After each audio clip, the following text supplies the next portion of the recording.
Hey there, Shrine Runners! Hello, and welcome to the Fox Shrine.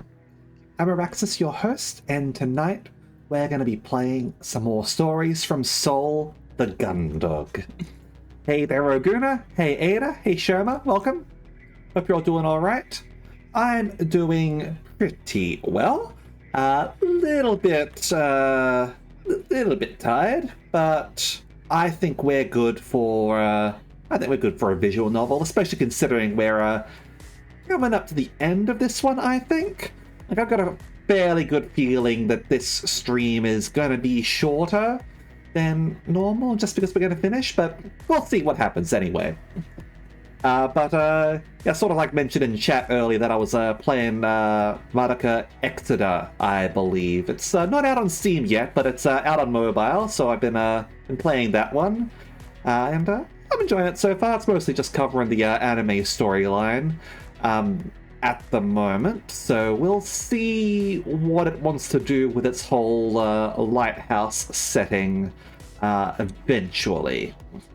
I did manage to get a Homura in that, so that is... you can't sort of separate Homura from Madoka, right? Alright, so let's get into the game, shall we? Alrighty then. So, where last we left off, we were in the process of going around to all the different parts of the ship to see which crew member we wanted to work with. So far, we're probably going to be going with the chief, but before that, we're going to go check on everyone first. Okay, so, back to the crawlways. Now, we did those two. This way leads to engineering. It should help me. I'm sure Chief and I could prove Cassie's innocence. Yeah, the hangar is down this way. Dalton might be helpful, but I'd feel bad getting a kid like him wrapped up in all of this.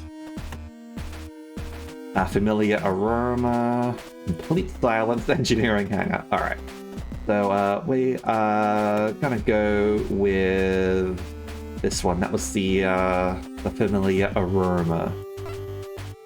Heading away from the illuminated section of the crawlways that you'd momentarily stopped at, you soon find yourself in complete darkness once again. Hey, Kuro, how you going?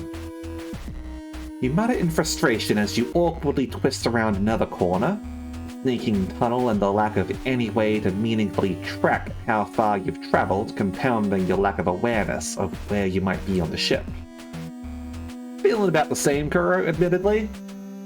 Seems to be a running trend, unfortunately. It's hard for me to sleep early. I blame work.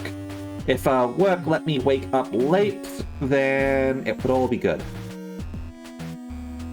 Regardless, you continue to slowly shuffle your way forward, hoping that wherever you might end up would be somewhere that could, in some way, be helpful in your efforts to prove Cassandra's innocence and deal with Vanessa, Hanson, and Haru. As you round another corner, you notice that the smell from earlier is much stronger now, the scent beginning to sting your nose and the back of your throat with every breath you take.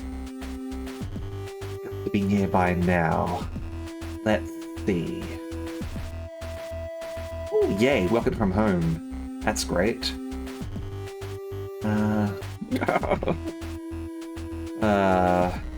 Coffee. I'm not really a coffee drinker. Like, I'll have soft drink, and, like, that's got a bit of caffeine in it. Most I'll sort of do is, like, boss coffee, I guess. But, like, any coffee drink is gonna say that that's not really coffee. Reaching upwards, you run your hand along the ceiling of the crawlway, and, sure enough, it passes over what you recognize by touch to be a catch that secures a panel in place. Though it takes some amount of fumbling to unclip it in the dark, you eventually succeed, going on to repeat the process with all the others as you find them. Not really. Like, nothing against tea.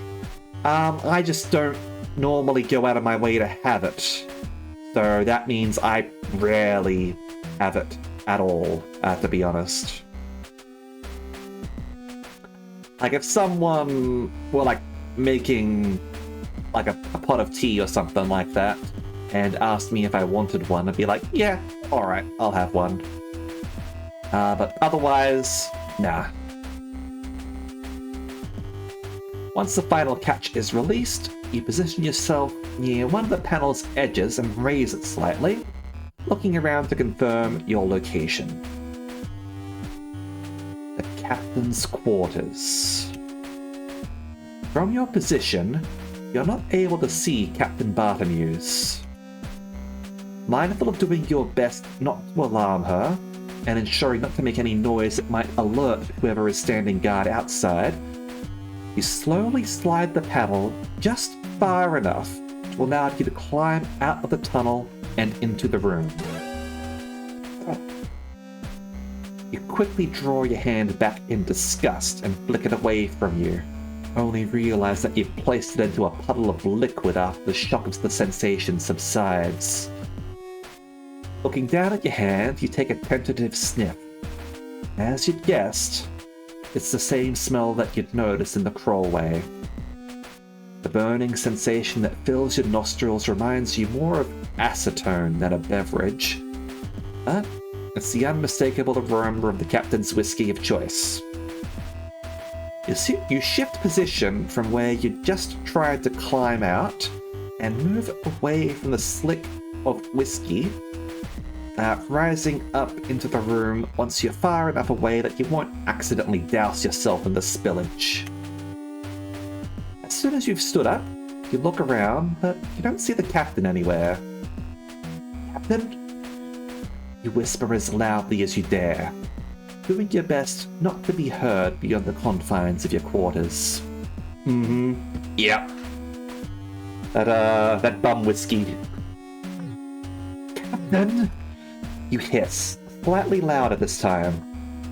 You better not be drunk.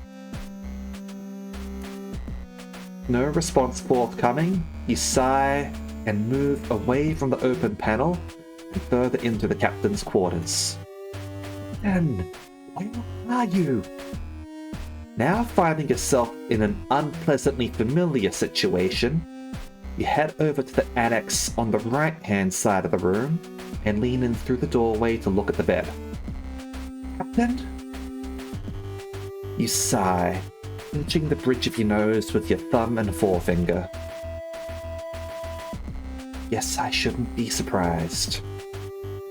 Not expecting much, you head over to the captain and crouch down by the bed, laying your hand on her shoulder and giving her a few gentle shoves. Although you begin to push her harder, you still don't receive a response. Then, come on. At this point, you're all but shaking her, but she still doesn't stir. I know, right? Especially one whose ship has just been commandeered, and she might be feeling fighty.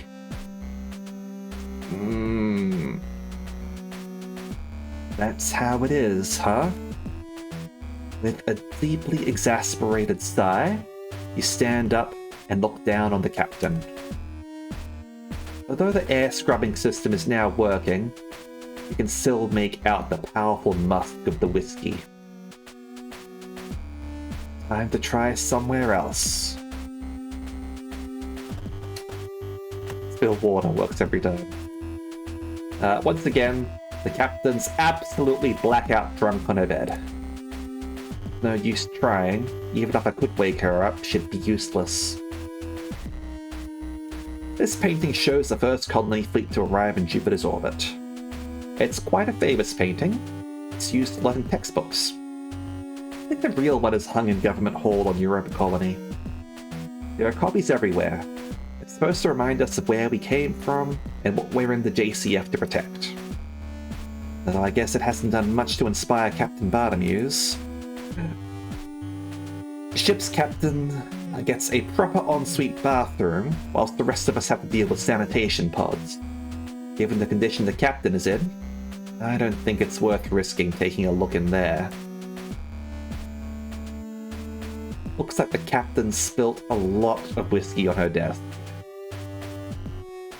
Some is running off the edge and pooling on the floor. That must be what I put my hand in earlier. Another empty bottle of Europa Special Blend. This stuff is so rough. Captain should be able to afford much better stuff on her salary. I've seen imported Earth whiskies at department stores that even I could afford. I wanted to eat nothing but synth noodles whilst on my shore leave anyway. Alright. It's an inspiring painting, but I don't have the time to stand around contemplating it right now. How the captain is right now, I don't want to risk it. Even if I wanted to drink any of this, which I definitely don't, Captain hasn't left any. It looks like half of it ended up on the floor. This desk is anything like last time. All the drawers are probably locked. I bet they took the captain's key ring since it contains a lot of master switches for ship functions. Let's see. Like I thought, all locked. She's not getting up anytime soon. Dead to the world. Alright. Well, how can she be spilling whiskey? That's criminal. It's not good whiskey! Like, this is probably worse than what you can get at the bottle shop. Like, this is, like, probably, like, one level above whiskey distilled, like in the ship's walls from mushrooms. Alright, let's get back up to the crawlway.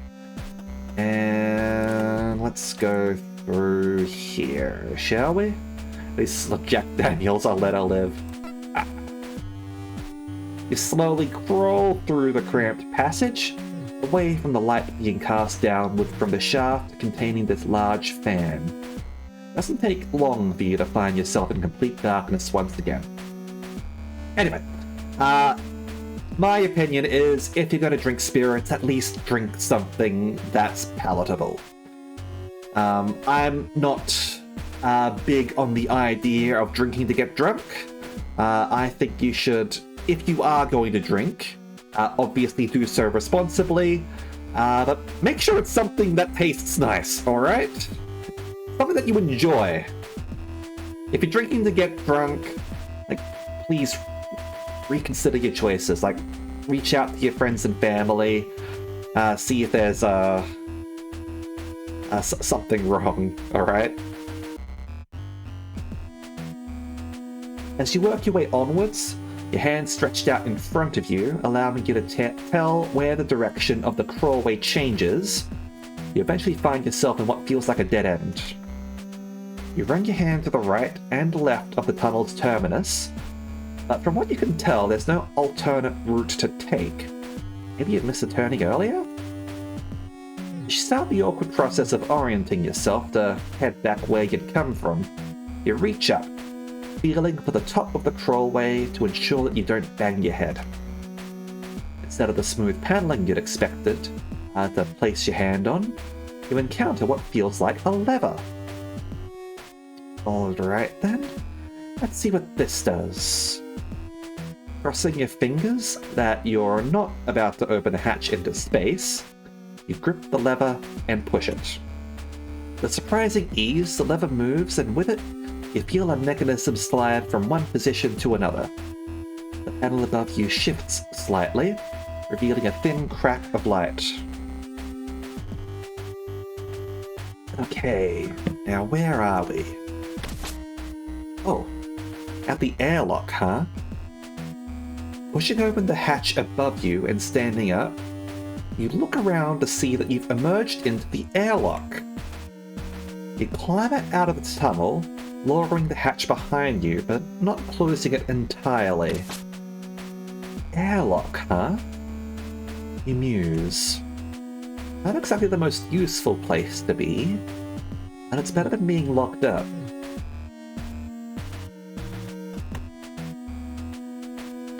These are just standard emergency survival suits. They're good for surviving space, but they won't do much against Hansen and Haru's guns.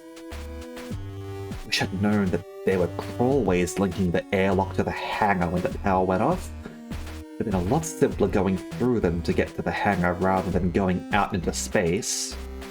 Although, those passages are like a maze. Trying to figure my way around in them, whilst the whole ship was without power. I'd have got lost for sure. Probably wouldn't be found until the ship was reclaimed and its new crew started complaining about a bad smell. My access restricted, I can't use any of the terminals around here. If it comes to it, this will be the only way I'll be able to open the airlock. There's an appeal to depressurizing the ship to drag Hansen and Haru out into space. I don't see a good way to do it that doesn't involve me joining them. Yet with my access restricted, can't do much here, can't even stargaze. Alright. I'm not planning on going outside the ship anytime soon, and these won't offer much in the way of protection against firearms. Not even worth trying the radios. Who knows who'd pick up? It might be Vanessa if I'm really unlucky. Nice glass of white wine, huh? Alright. I tend to be a bit more of a spirits person, admittedly. I like having, like, some rum and coke, for example. Maybe a glass of whiskey. But I really get the chance, like, I actually like mead. Mead is really nice. I tried to get to the hangar by opening this up. I'm sure Hansen or Haru would be here before I could get it closed again. I'd probably see it as a good opportunity to get rid of me and blame it on a failed escape attempt. Bourbon and coke, alright. Now that I can make my way around the ship using the crawlways, I shouldn't need to do any more either. Really, really hope so anyway. Probably boycott American spirits in the current environment. Yeah, that's fair enough. I happen to have already bought some bourbon, but I'm not planning on buying any more. Now, do we want to go to the central hub and see if we can get our way to Gunnery? Let's save the game. You tread lightly, doing your best to keep your steps as silent as possible as you approach the central hub. You stop as soon as you reach the threshold between the airlock and the hub, and, holding your breath, listen out for any sign that Hansen and Haru might be nearby. Sure enough, you can hear the two bantering loudly from the direction of the four-side thoroughfare as they stand watch over the two crew quarters corridors. Alright, so can't get there, unfortunately. Okay, but seriously, Lord has got it down bad for you. Yeah, I'm not stupid. Trust me though, someone like her? No thanks. No way! Cruise! Easy promotion, right there! One and done. If you did, well, I bet you could get her to say anything you wanted when we get this ship back to Europa. No thanks. He's not even my type. Oh yeah? Who is then? As if. The captain? Shut up, Rumney. Commander Quinn? Shut up, Rumney. The banter stops there, and a silence follows. You can tell by their voices that they're both stood in the four-side thoroughfare, which gives them a clear line of sight straight through the central hub and towards the aft thoroughfare. If you left where you were stood now, to head further into the ship, there's a good chance that you'd be spotted. Slowly, you begin to make your way back towards the airlock. Looking back over your shoulder, you see that the panel covering the ladder leading to the bridge has come loose again, dropping from its mounts onto the floor. Hey! What was that? Man, I don't know. Sounded like something in the hub. Stay here. I'll check it out. You swear under your breath as you try to move as silently as possible back towards the airlock as quickly as you can. Once there, you pull open the hatch leading into the crawlway and drop down inside, pulling it shut on top of you. At least, you attempt to. As you try to pull the hatch all the way closed, you find it catching on something just before it shuts. Each time you try and force it, the mechanism makes a scraping noise which you realize is loud enough to be heard from the hub. Someone there? It's instantly apparent to you that the crawlway runs under the route from the central hub, the airlock, as you hear Hansen's footfall echoing through the crawlway, growing continuously closer. With one final heave, you yank the hatch with all of your strength, and manage to pull it shut, swinging the lever into its original position as you do. You sit still in the darkness, holding your breath. Piece of junk ship, falling apart. You wait until Hansen's steps have completely faded away, until exhaling in relief. You remain in the darkness for a few minutes, waiting until all sounds of activity from the central hub disappear, and you tentatively re-emerge into the airlock. You should probably stay away from the central hub for the time being. I didn't need to come back here. I was planning on going back anyway. But yeah, this game's great so far. So let's go back to the crawlways, and we are gonna go talk with the engineer. Gonna talk with that chief. So engines, and let's get her on side. In the time you'd taken stepping away to think this over, the chief had moved on to a different section of the engine room, and instead of working on a control panel, was now intently staring at a selection of gauges and dials. Reaction's nominal, no issues here. Chief, I thought it over. Lieutenant! So, what's it gonna be? You certain? Yes. I can't do this without you. Yes, Chief. I am. I know what you said. I can't risk it. I can't risk Vanessa getting away with this. I can't risk the crew. I'm gonna do it. Well, you got a lot of spunk, Lieutenant. I'll give you that. Well, everything's running fine here, so I guess it's you and me now. Where to then, Denasia? You're buoyant with elation at the Chief's words. With her on your side, there was next to nothing on the ship that could stop you. First of all, we need to show that the captain and commander weren't intentionally absent when the blackout happened. We'll also need to prove Commander Quinn had nothing to do with killing the doctor. So we'll also probably go to sickbay? Yeah, good idea. If we went there, we'd be able to... Yeah, that's, right, Chief. But to get there, I'll need to... Through the crawlways? Of course. Can't have you strolling down the thoroughfare when you're supposed to be locked up. Even if...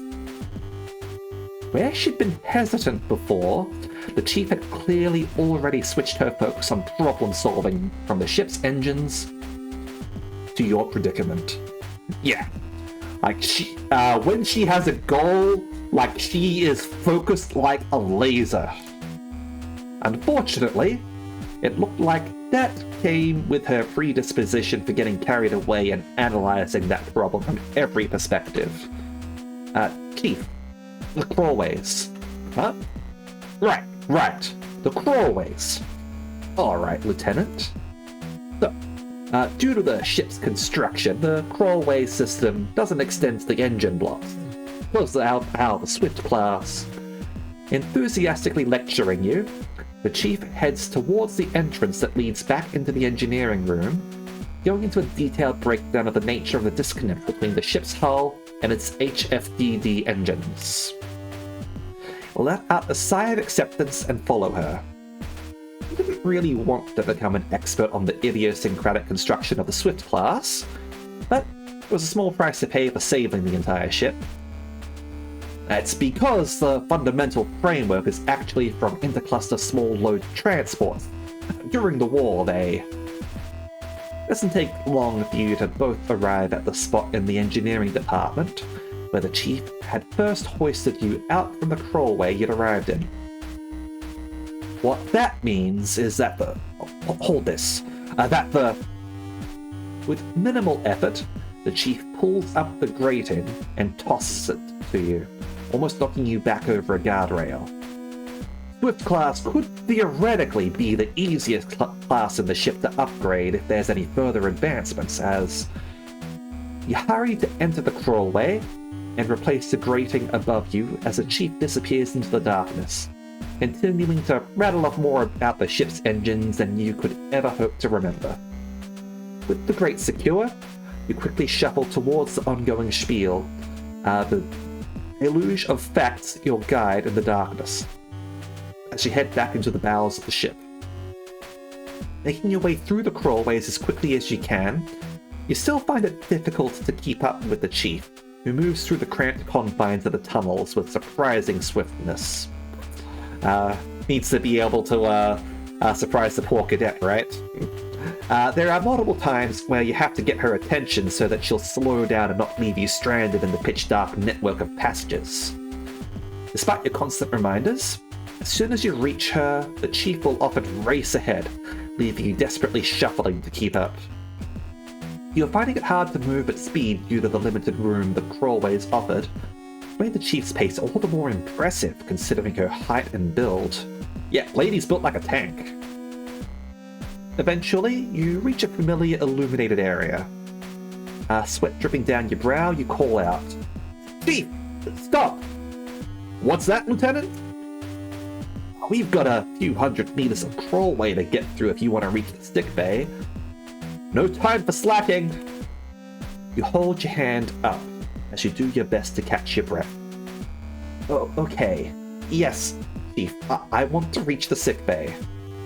As your breathing slows and you feel more capable of talking, you lower your palm, allowing you to pivot from your hands and knees into a sitting position. You lean back against the wall behind you, relishing the cool chill of the steel. "We need to go over the plan before we get there. We just show up in the central hub and the ensign see us, it'll all be over." You're right that there aren't any crawlways leading directly to the block that the sick bay is built into, so we would need to use the elevators. Which means that in terms of access... The Chief's eyes dart back and forth as she begins to go over the different variables in her mind, and after a moment, she shifts from the crawling position she'd been in, sitting cross-legged on the floor. You let out a deep sigh of relief as her attention is completely taken by the logistics of accessing the sick bay without being seen.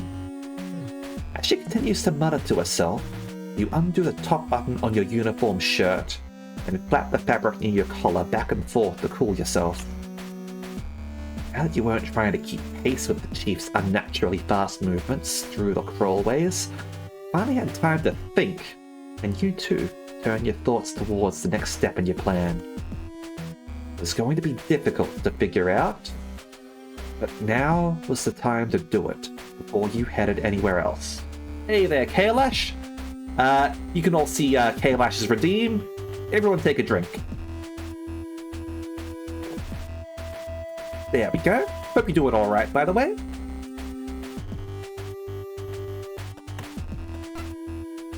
You spent some time kneading the muscles in your legs and the balls of your hand to work out the tension that had accumulated as you crawled through the tunnels. As you work your way from one leg to the other, you listen into the chief's mutterings as she considers different ways in which you'll be able to access the sickbay.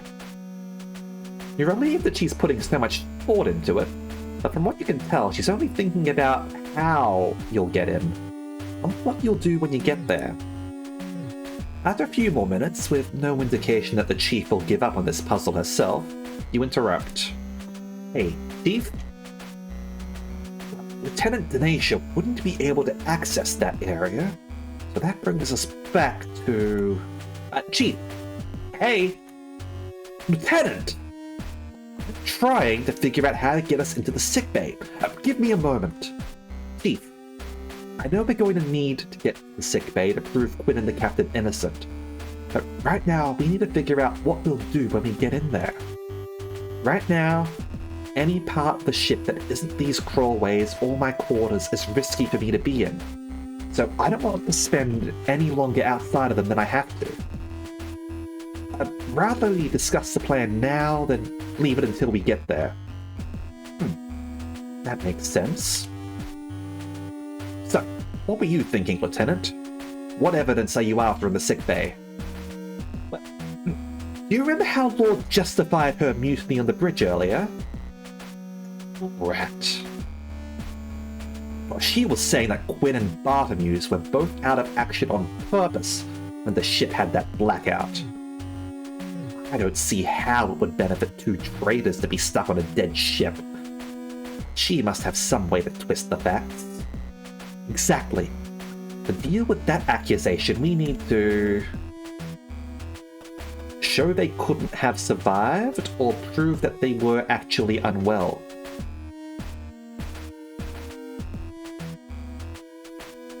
And we just have to prove that they were actually unwell, right?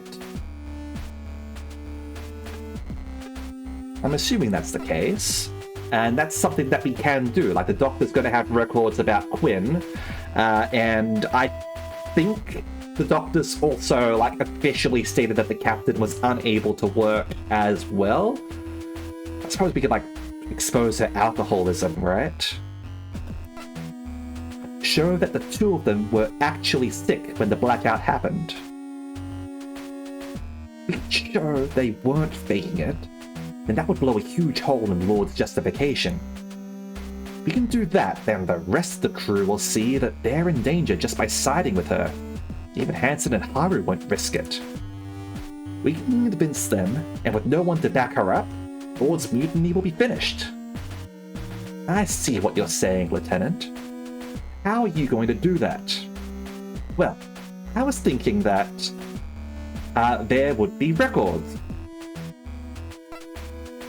There'd be medical records, right?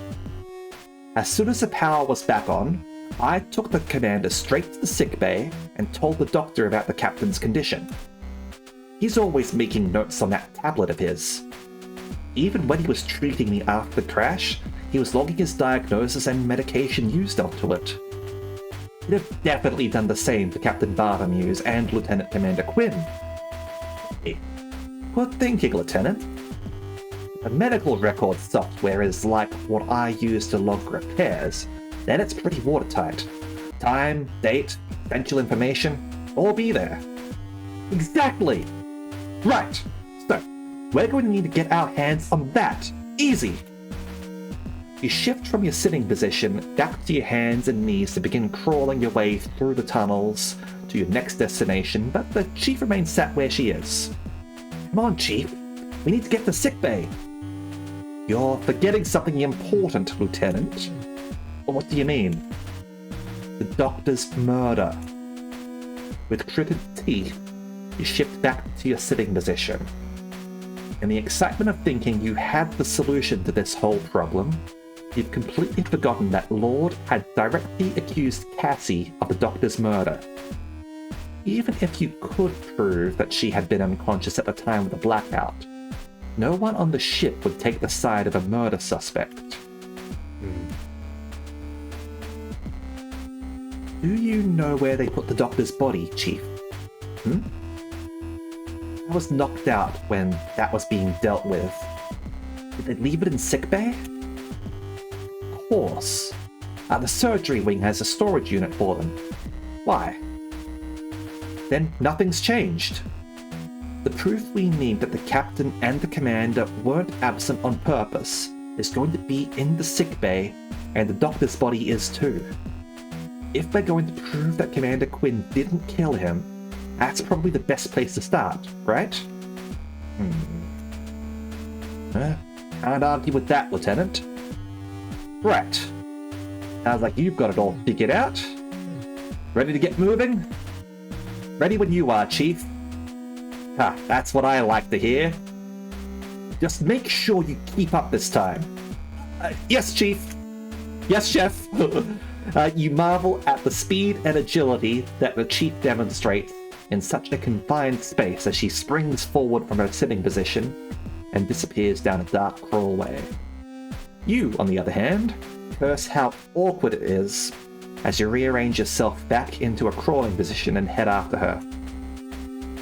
Though she only has a few seconds lead on you, it only takes that long for her to disappear from sight, leaving you scrambling to catch up, following her exclusively by the sound of her boots and jumpsuit scuffing against the tunnel floor. Fortunately, you're just about able to keep pace, and, panting and covered in a fresh film of sweat, you catch up with her just as she opens a hatch in the tunnel ceiling. The Chief bolts out of this new exit, but you're a bit more careful, listening after any other voices before approaching the hole slowly and peeking out in case there's anyone else in the airlock. After confirming the coast is clear, you climb out and shut the hatch behind you. Not bad, Lieutenant. You kept a pretty good pace there. Maybe we'll get you up to maintenance team standards yet. You smile and nod at the Chief. You'd like to respond, but you're breathing too heavily due to the exertion of keeping up with her, and the cool air of the airlock catches in your throat. Instead, you wipe the sweat from your forehead with the cuff of your shirt sleeve and lean against the main airlock hatch, trying to slow your breathing. So, when it comes to the crawlways that you can access, the closest that the network we've been inside will take you to the sickbay is here, in the airlock. There's others that could take us right there. None of the access points are in places that you could get to without being seen by some other crew members, so... Again, you simply smile and nod, taking the opportunity to compose yourself as the Chief fills you in on all different paths that the crawlways run through the ship. Eventually, you're ready to move on. The Chief, I'm guessing but the Chief, is deep in another lecture, growing increasingly absorbed by your own subject matter. Exhaling deeply, you stand fully upright. When you get moving, you'll need to snap the Chief out of it.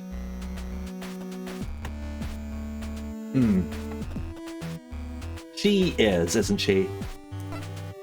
Hey, Chief? Now that you were ready to move on, you do your best to nudge the Chief out of her latest mental distraction. But the thing about that approach is that it doesn't consider... Chief! What is it, Lieutenant? I was just considering... Sorry to push you, Chief, but we really need to get going to sickbay now. We've only got a few days until we're back at Europa. The sooner we deal with this, the better. Right. Okay then, Lieutenant. How are we going to get past the ensigns? Ensigns. You remember nearly being caught by Hanson the last time you were in the airlock? But in the brainstorming session you'd had in the crawlways with the Chief, you'd completely forgot to factor them into your plans. You've been too concerned with where you needed to be in order to prove Cassie innocent. You hadn't thought how you'd get there. Got a plan for this, right? Of course. You lie as you run through some ideas in your head. I guess we're going to need... I'm thinking a distraction. The Chief is able to, move around the ship, so she should be able to potentially distract them, right? We need to figure out some way to get them away from the thoroughfare, ideally for a while. That's good thinking, Lieutenant. It's got to be easier to get them out of the way than it is for us to try and sneak past them or take them out. I don't really think of anything we can do from here. Don't worry about that, Lieutenant. I've got just the thing. You stay here and watch for the right moment. You'll know it when you see it. Okay, but without pausing to listen to your concerns, the Chief turns away from you and strides down the hallway towards the central hub. Unlike you, she still has the freedom of the entire ship, as long as no one realizes that you're both working together. You watch as she walks nonchalantly into the hub, and then turns right towards the aft thoroughfare. If the ensigns notice her, there's no indication that they care as she casually walks away.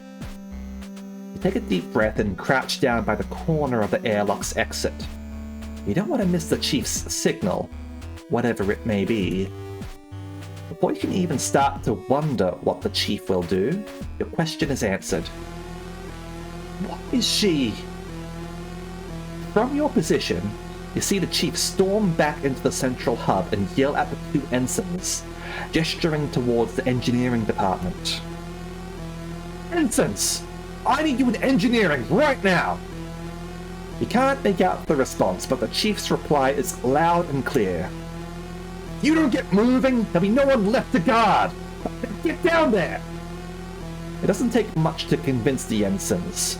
You see them sprint past the Chief and towards the engineering department.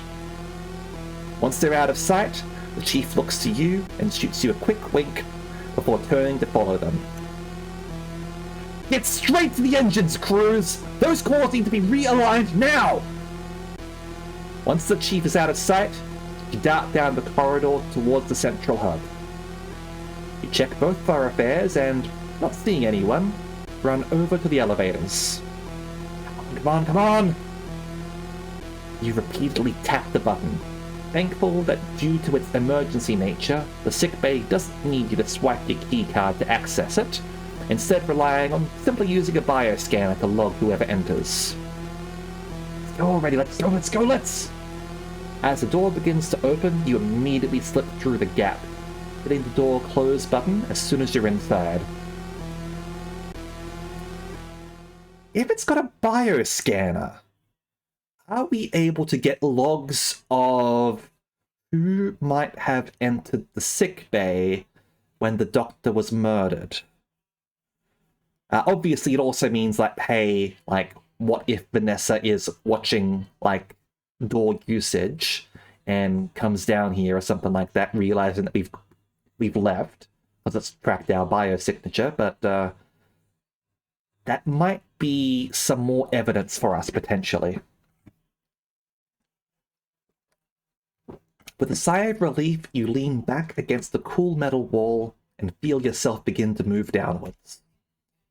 You knew that there was no way the Chief would have purposely created a real problem in the engineering department, so whatever she had lined up for the ensigns was probably pointless busy work. Still, it had done the trick, and as long as it kept them occupied, it didn't matter what she'd done. As the elevator's rate of descent begins to slow, you step forward and shield your eyes before the doors open and expose you to the harsh glare of the sickbay lights. Now that you'd finally got here, you could begin. You emerge slowly and silently into the sickbay, scanning the room as soon as your eyes have adjusted to the light. At first glance, you don't see any sign of the attacker who knocked you out the last time you were here. You're careful to check behind the doctor's desk as well as other blind spots within the room. Once you're confident there's no one else in here with you, your shoulders drop and you've released the tension that you've been carrying. Without any obvious threat, you take your time going over the room. Everything was as you'd remembered it being. No one had even gone to the effort of cleaning up the shattered glass that covered the floor in front of the medicine cabinets. Take a small amount of solace in that fact. If you were lucky, it meant that everything else in the room had been left alone too, including any evidence that might absolve Cassie or the captain. Okay, where to begin?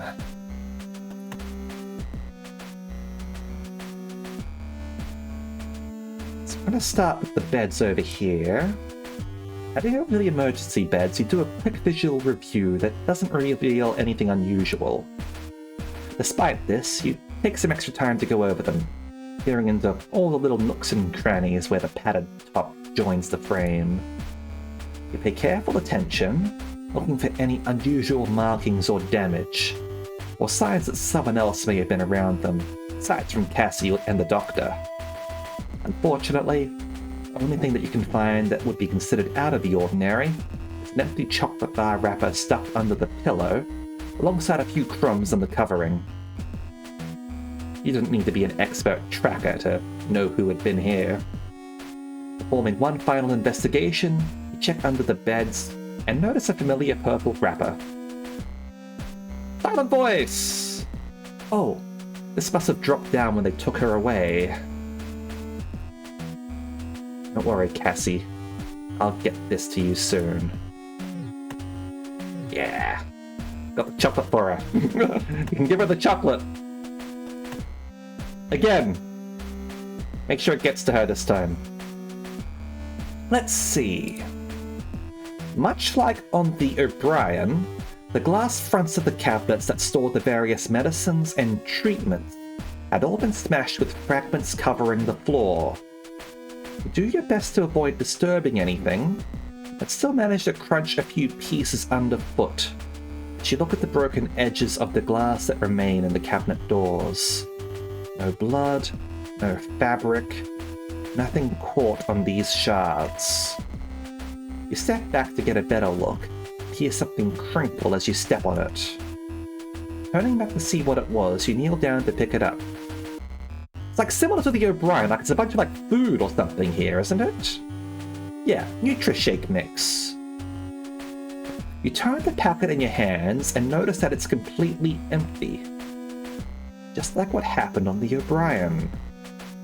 I know it wasn't Cassie who killed the doctor, and since this is the same thing that happened on the O'Brien, does that mean it's the same killer? Could it be whoever's piloting that machine? We've not seen any sign that anyone's been able to leave it. Why would they kill 2 doctors just over nutritional shakes? It doesn't make any sense. Yeah, like I'm definitely wondering why, like the crime seems to match the O'Brien. In which case it wouldn't be Vanessa who killed the doctor. Unless somehow she was on the O'Brien, or something happened on both of our ships that like corrupted a crew member to kill doctors and steal Nutrishake mix? I don't know. The doctor's desk. If there are any documents that will come in useful, they'll be in there. As you walk over to the entrance to the surgery wing, the first thing you notice is that the typically clear glass panel that lets you look inside still has a frosted effect that's reserved for patient modesty or any procedure requiring discretion. The rest of the crew accounted for, and no one available to do any surgeries, you can only assume that it was left in place because the doctor's body had been stored inside. Alright. No obvious evidence that anyone else has been on them aside from Cassie. I suppose Hanson must have been resting on one of these beds at some point. There's no trace he was ever here. You pick up a few scattered boxes of medication and place them on the counter. You review each one in turn, finding them still completely sealed and with no obvious relationship between them. This one's for blood pressure. These are sleeping pills. Some of these are antidepressants. The only factor in common is that it looks like they were all yanked out to get to what was behind them, which would be... You peer into the back of the cupboard where all you can see is an empty cardboard tray with the product name printed on it. Nutrishake Max. Nutritional alternative, 10 times 2 kilograms. Somebody wanted shake mix. I'm sure they could have just asked. That's a lot of Nutri-Shake mix. The doctor's desk. Probably my best bet of finding something useful. Moving around to the side where Dr. Rosarian typically sat, you're relieved to find that the drawers are unlocked. Take a thick pile of files out of the top one, and begin flicking through them, looking for anything useful. There's got to be something here. You think. There's a huge number of documents within the stack of folders that you've taken, more than you could easily skim through. After a few minutes, you place them down on the table and try the second drawer. This time a smile crosses your face as you pull out the doctor's data pad. Jackpot! Pulling a sticky note off the screen and placing it back in the drawer that you took the device out of, you inspect it, looking for the power button. You find and flick a switch on the back of the data pad, watching the screen slowly illuminate as the device comes to life. The sound of a drive within it beginning to spin, letting you know it's still functional. Alright, but this will have all the information I need. Your elation is immediately wiped away as you're faced with a login prompt. Oh, come on! You place the datapad onto the desk alongside the pile of files and sit down in the doctor's chair, placing your head in your hands. I mean, that's kind of what I figured. I mean, like, who leaves their tablet, like, without a password on it, right? You had no expectation that this endeavor would be easy, but you've been hoping at the very least it would have been simple. Unfortunately, that did not look like it would be the case. After taking a few moments to silently fume at the challenges that were being thrown your way, you realize there's nothing you can do but move forward. Can't be it. There's got to be something I can do. With a long exhalation, you stand up, looking around the sick bay. You've come this far, you weren't going to give up yet. Running your hands back through your hair, you pace from one side of the room to the other.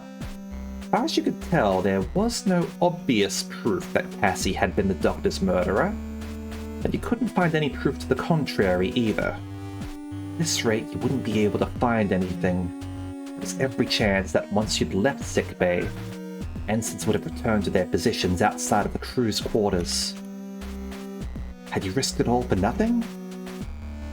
Before you can dwell on that thought, you hear the elevator whir into life, letting you know that within the next few seconds, someone would be entering the room. No time to spare, you decide to hide. You look around the room in desperation for somewhere to conceal yourself so that you can either stay unnoticed by whoever enters, or get the drop on them if necessary. With the surgery wing locked and the emergency beds nothing more than suspended platforms, you're left with one option. Just as the door slides open, you dive behind the desk, trying to tuck yourself into what little space there is underneath it. Remaining as quiet as you can, you listen to the sound of footsteps crossing the room towards your position. The footsteps coming from the elevator towards the desk fall heavily on the floor, each one causing a resounding thud. Whoever's entered the room stops right by you, and you hear a slight creak from the desk, as if a great weight has been placed on it.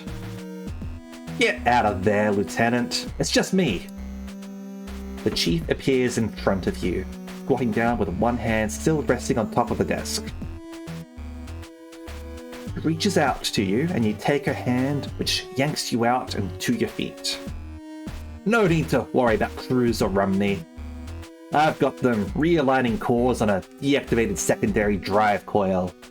With the pulse readings I fed into it, they'll be there all day. I told them I'd be working on the main coil in the other engine room, so they shouldn't figure out I'm gone for a while.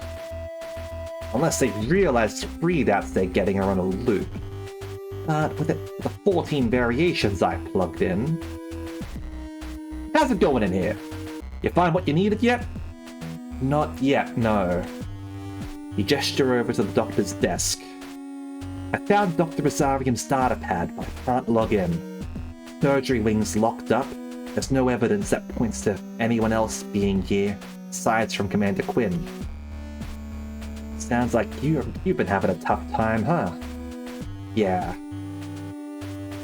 You run your hands back through your hair and lean back against the cool glass that separates you from the surgery wing.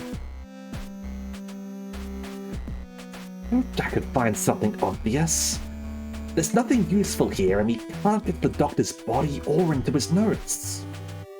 Hey, don't worry about it, Lieutenant. You got me here. You think this ship does anything but what I tell her? No chance. I'll get it sorted. Where are we gonna start? Well... what's our task so far? Yep, surgery wing, unlock the doctor's data pad. I think we should start with the surgery wing. Let's just save here. As we're about to go into an ad break as well, so... I'd look around. Does she have any additional dialogue? Still nothing obvious here. If I hadn't looked so closely earlier, there's no way I'd be able to tell anyone had been here at all. No trace of any blood being spilled when whoever it was smashed this glass. And aside from the NutriShake mix, there's no sign that anything else was taken either. Alright. So, at the ad break now. So, we are going to take a brief pause here, and we will be back in a few minutes, alright? See you shortly.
All right, and we are back.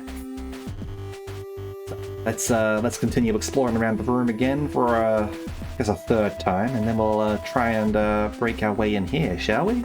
Probably. Not that I'm familiar with the medicine that's kept on board. Aside from that big stack of files and the data pad, there wasn't anything useful in that desk.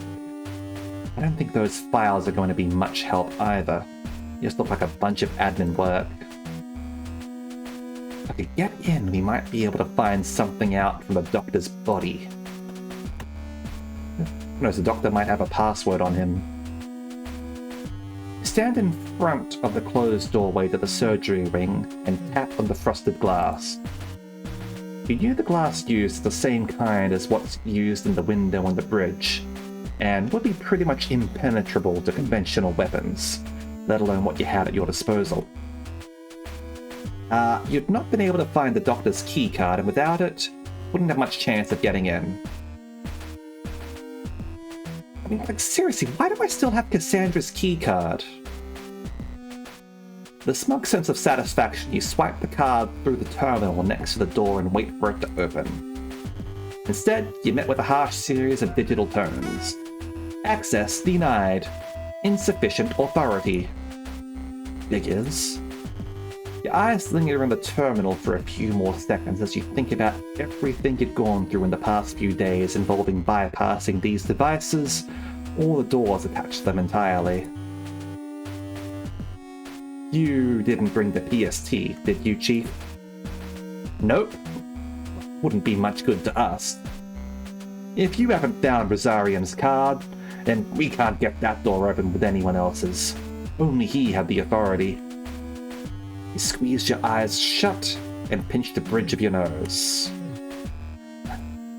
Guess if they've left him in there, they must have taken his card on the way out. One of the ensigns probably has it. Or Vanessa. You sigh. No chance of us getting it then. I didn't say that, Lieutenant.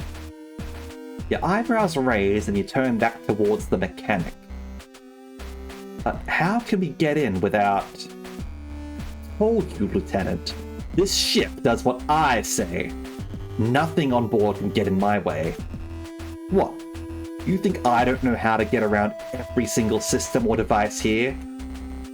No, Chief, nothing like that. I just thought... Damn straight. Now, take a look at this. The Chief moves you to one side and lays a gloved hand on either side of the terminal's casing. A swift yank is followed by the loud sound of snapping plastic. The Chief pulls away the top of the device, including its screen, which is still connected to the inner workings by a long ribbon cable. Get over here, Lieutenant. We don't have all day. It's Pipe Dream! Oh, so that's, and it's a combination digital physical security unit. JUCF used to manufacture loads of these back in the day. Overproduced them, though. So when someone came up with a better system, there were huge amounts left over. Didn't make much sense to waste them, so the JUCF's been using them in low security facilities or on ships where they're not expecting any problems. Oh, I see. So, can you do something to get the door open? That's gonna be your job, Lieutenant. See, this thing works by redirecting power to the door whenever it scans the right clearance of a keycard. You can get the same thing to happen by rotating the nodes, though. Diverts the power to where you need it to be. It is puzzle time! Easy! Chief, shouldn't you? Wish I could, Denasia. The Chief takes off one of her thick gloves and holds her hand up to you. Aside from the calluses and worn leathery skin of her palm, you also notice the whole hand is shaking. The tremors are small, but constant. Oh. Damaged nerves doing too much work with heavy machinery as a girl. I'm fine with military or industrial grade machinery, because it's usually pretty chunky. But stuff like this? I don't have the dexterity for it. So, what are you waiting for, Lieutenant? Get on it. Right. Right, of course. Alright. Well, I figure start at the end. So let's go over here. Over there.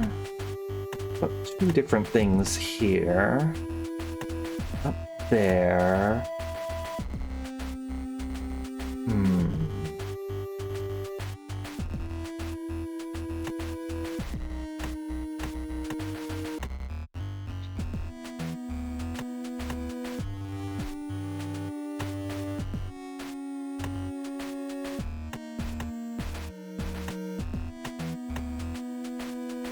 Where's our corner?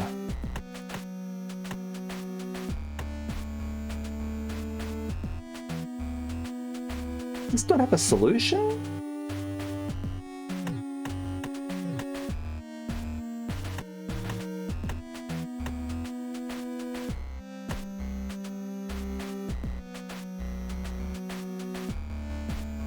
Is this broken?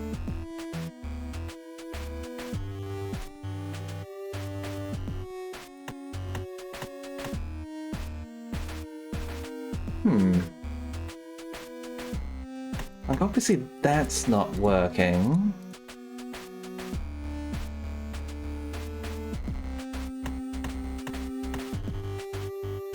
Like, there's only a few ways for this to go, and none of them are going to actually reach this.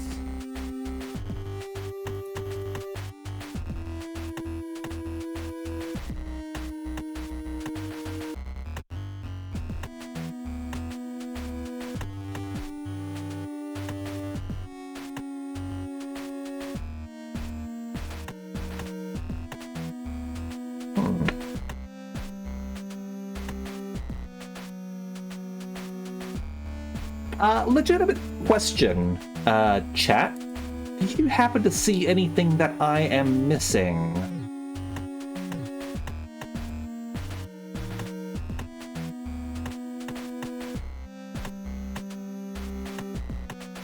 Because I don't have, like, the... It looks like I don't have the right corners or anything to be able to actually get here.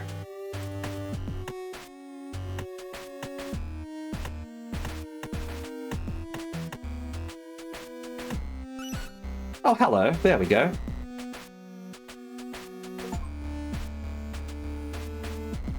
You hear a click as the locking mechanism disengages and the door slides open. Ha! Yes! There you go, Lieutenant. Easy, right?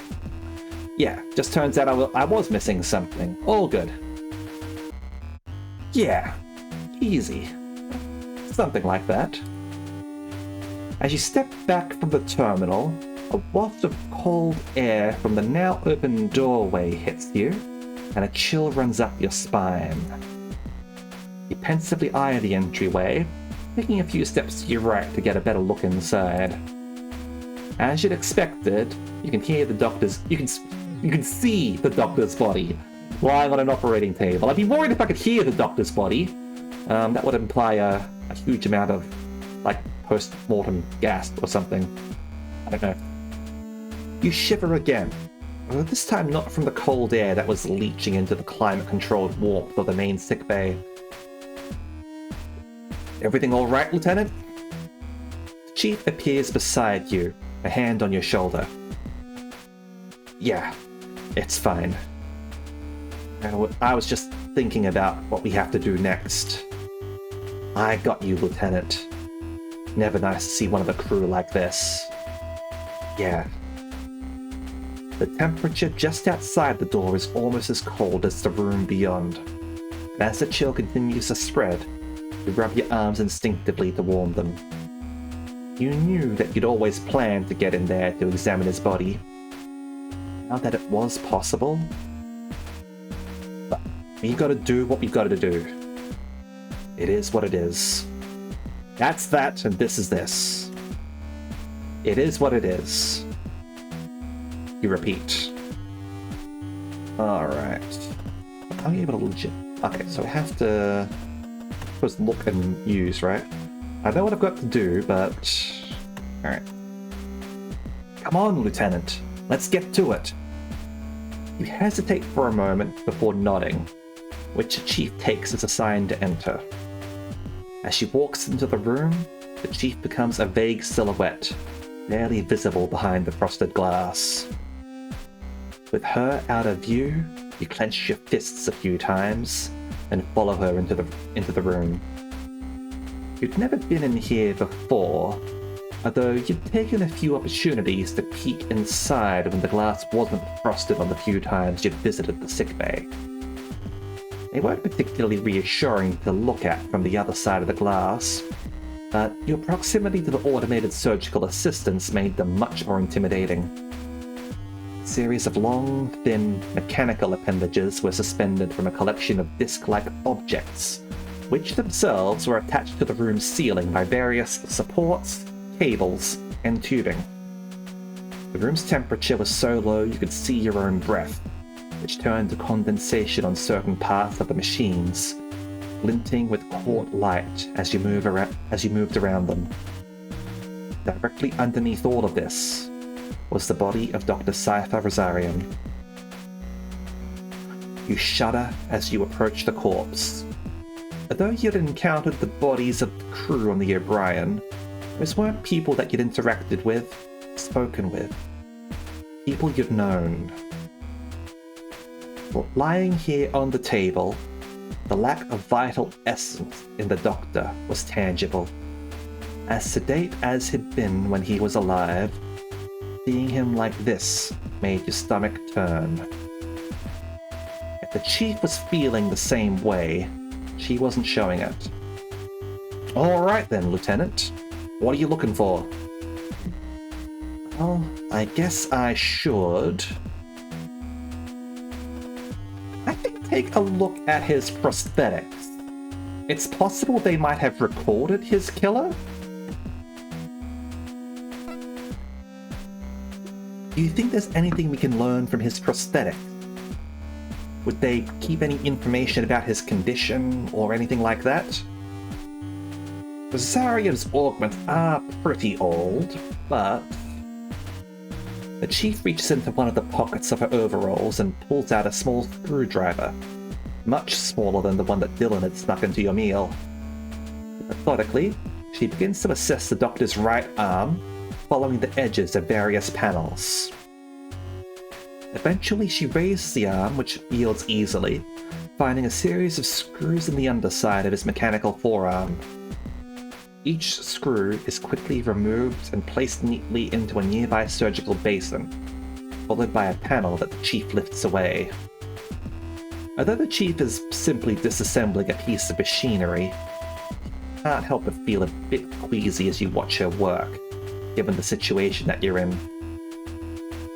With the air of a surgeon about her, she continues to methodically disassemble the interior of the Doctor's arm, while she places the screwdriver down and pulls out a small circuit board, which remains connected by a series of wires. This... She holds the board up and turns it to face you, showing that it has a small screen and a series of buttons on the other side. Should give us a log of the Doctor's vitals. It looks like the whole unit's been deactivated. Hold it for a second. As it's passed over to you, you can't help but notice the trail of wires and cables heading back into the forearm towards the Doctor's elbow joint and wrist. A series of veins and arteries. You swallow nervously, looking away as the Chief continues to dissect the interior of the mechanical arm. Unnerved by the procedure being carried out next to you, but still having to hold onto this component, close your eyes and steady your breathing. There. There's a click as she lays a burned out battery in the surgical basin, and you see that a series of wires coming from the Doctor's arm are now connected to a fresh looking battery that sits just to his side. So, Lieutenant, what does it say? You look at the screen on the device. All you see are 4 flashing numbers separated by a colon. 2129. Is that the time of death, perhaps? Or is that a password? I'm writing it down just in case. What is it? Diagnostic code? No, it's the time. Yeah. Time of malfunction, I guess, so when he would have died. But it's not... You go to look at your wristwatch. The time the power on his prosthetic failed, Lieutenant. Right. Okay. 21:29. But the power in his prosthetics failed. Do you think that's when he died? Yeah, probably. These things run on power cells. Looks like whatever got him took them out too. 21:29. Just in case it's important. I came to visit Commander Quinn just after 21:30. So whoever killed the Doctor must have got to him just before I arrived. Now we know when he died. Maybe we can cross-reference it against the ship's logs. See who was where and when. Something like that. Not a bad idea, Lieutenant. Thanks, Chief. Alright, let's... Hold on. The Chief takes the small circuit board off you and returns it to the interior of the Doctor's arm, carefully replacing the wiring before reattaching the panel with the screws she'd removed earlier. Didn't want to leave him in pieces, you know. Doesn't seem right. Yeah, of course. Okay, let's check for injuries, shall we? If you can figure out how he died, then that might give us an indication of who the killer was. Or, at the least, it can show us that Cassie couldn't have done it. Sure. You're the security officer. Guess that makes you something like a detective, huh? The edges of your mouth involuntarily curl upwards slightly, as the Chief's question reminds you of how Cassie had reacted to your position when you'd first met. She'd been so excited about her misconception that you were on ships to solve crimes, that you didn't have the heart to tell her otherwise until her third electronic mail asking you if you'd had any murder cases yet. Guess we've got one now. Still, neither the Chief nor Cassie were entirely incorrect.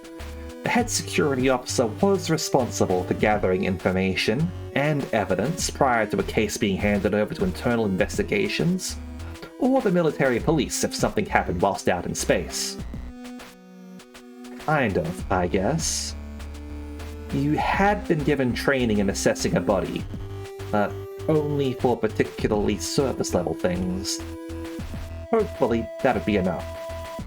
Okay, let's see. Starting from his feet and working upwards, you gingerly assess for any signs of broken bones, swelling, dislocation, or wounds, finding nothing. As you move up his body, you still don't find anything, except that his cybernetics extended further than you were aware of, with a good portion of his left leg and chest proving to be mechanical. With your assessment continuing to be fruitless, you eventually move on to the Doctor's head. Sweeping back his hair to check for bumps or bruises, you notice something strange around his eyepiece. Chief, look at this. What is it? It's subtle, but look. You gesture to the edges of the Doctor's prosthetic, and the device meets the Doctor's skin. Signs of singeing and minor burns run along the edges, with the lens of the eye surrounded by a ring of black. I wonder if you got hit by like an EMP or a stun weapon, perhaps. Strange. Looks like the device is overloaded. But the power cells used in his prosthetics shouldn't produce enough current to shock him even in the situation where...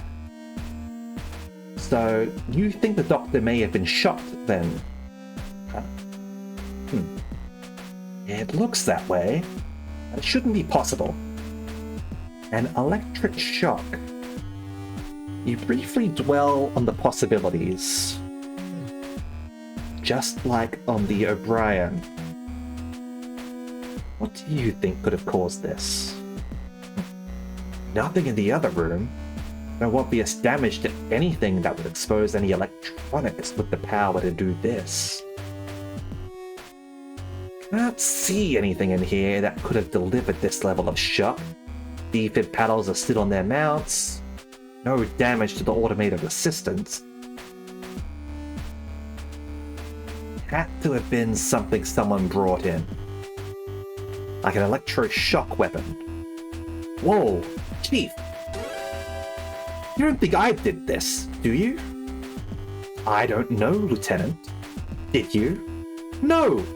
I came in, found the doctor dead, and got attacked just before I could check on Cassie. Why would I kill the doctor?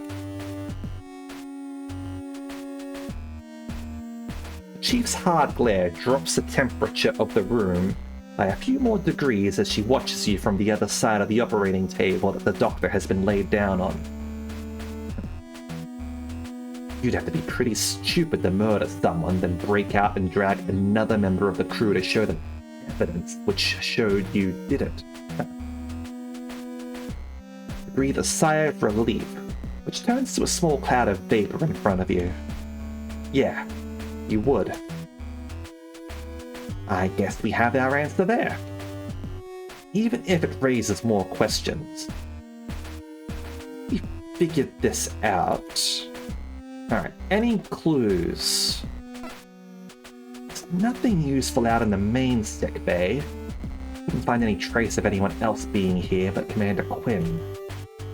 If we're lucky, there might be some evidence on the doctor we can use.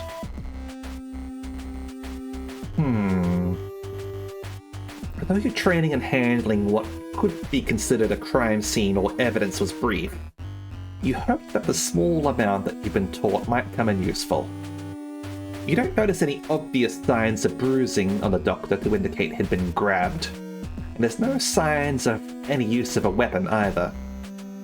After looking at the fingernails on his left arm and not seeing any signs of skin or blood, you're about to give up when you check his mechanical hand. Chief, look at this. What is it? You raise the doctor's mechanical arm, twisting it slightly so that she can see the back of his hand. As soon as she notices what you're pointing out, she takes the arm off you. Knuckle joints and tops of fingers, both crumpled. Augment's military grade. He must have hit something hard for this to happen. What have you found, Chief? Take a look. Gently, the Chief extracts something from the joint between the index finger and the knuckle, and passes it to you. Carefully take the small fragment off her and hold it between your thumb and forefinger, bringing it up to your eye. It looks like a small metal chip. Maybe a piece of whatever he hit? You pass it back. Maybe. There's nothing on the ship made using something like this. The Chief pauses, her brow furrowing deeper into its scowl. Except that thing in the hangar. What? This is something to do with that? The Chief walks over to the nearby hand-washing station, takes a few sheets from a roll of disposable towels, wrapping the small fragment up before placing it into her pocket. Can't say for sure, but looks like it. Why the doctor, though? Why the food? What the hell's going on? No idea. You pause as you consider this new piece of information. It had given you a fresh perspective to consider, but if anything, it had just created more questions. Well, that's all I can see that looks useful. Now we found that we should leave the doctor in peace. He's not got anything left to tell us. Yeah, I'm with you there. Follow the chief out of the room, stopping by the terminal to reset the components and replace the screen. As you click the screen back onto its mounting, the door hisses shut, stemming the flow of cold air from the surgery wing into the sickbay. Just before it closes, you catch one final glimpse of the doctor. All you can think about as he disappears from your view, that if you had gotten here a few minutes earlier, maybe you could have done something.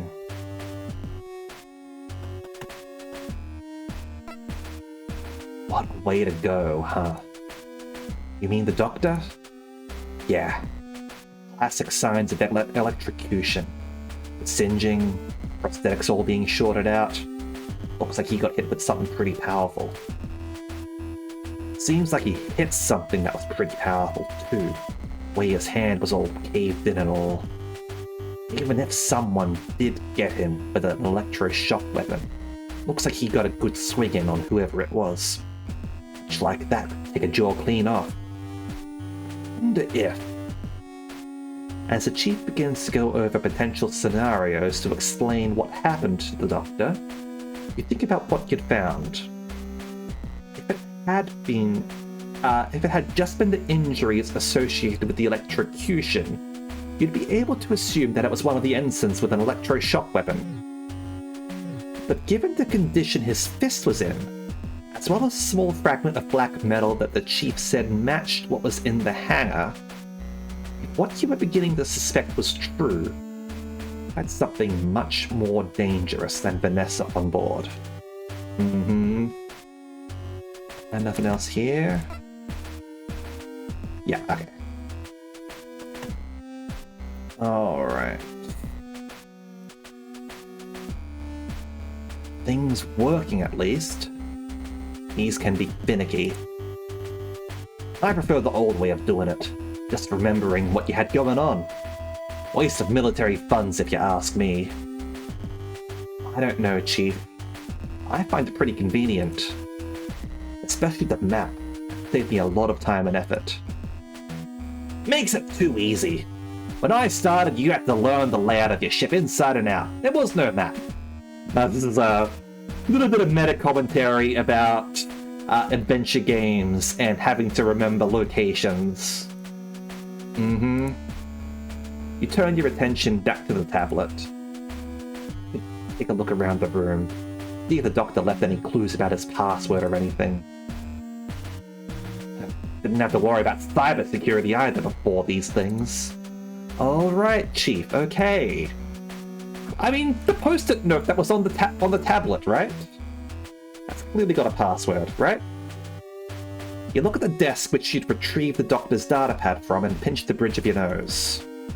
It was driving you nuts that such a potentially vital piece of evidence was locked behind a password. Something got you down, Lieutenant? Just thinking about the doctor's datapad. It have everything we need on it. But without his password, there's nothing we can do. You sure you've looked everywhere? Rosario was good with medical equipment, but no good with computers. Bet you he's written his password down somewhere. Maybe there is something I missed. A vague memory returns to you when you head over to the desk, opening the top drawer.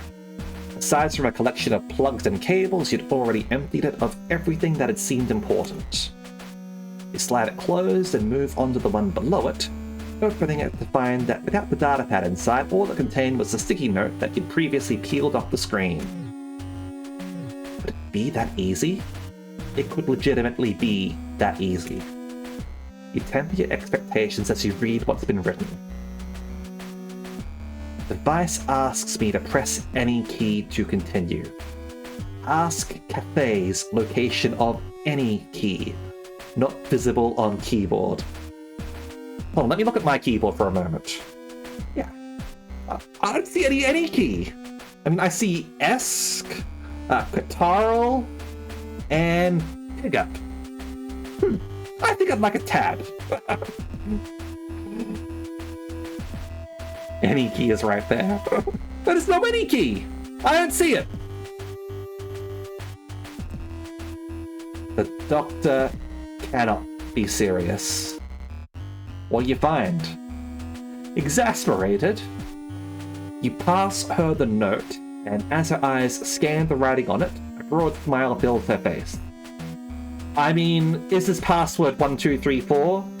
Or something along those lines? Ha! I remember when he asked me about this. Not so much I scared the hell out of the cadet. I had to explain to the guy that the computer's instructions weren't as literal as he was treating them. Guess he just saw an instruction and followed it.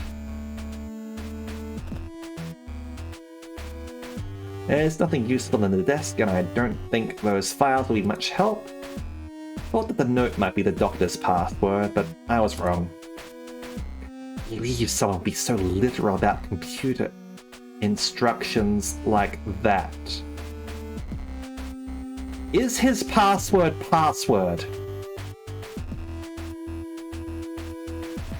How has he managed all these years?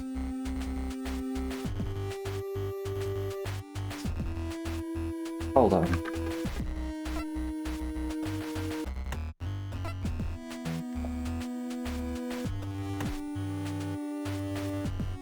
Enter password.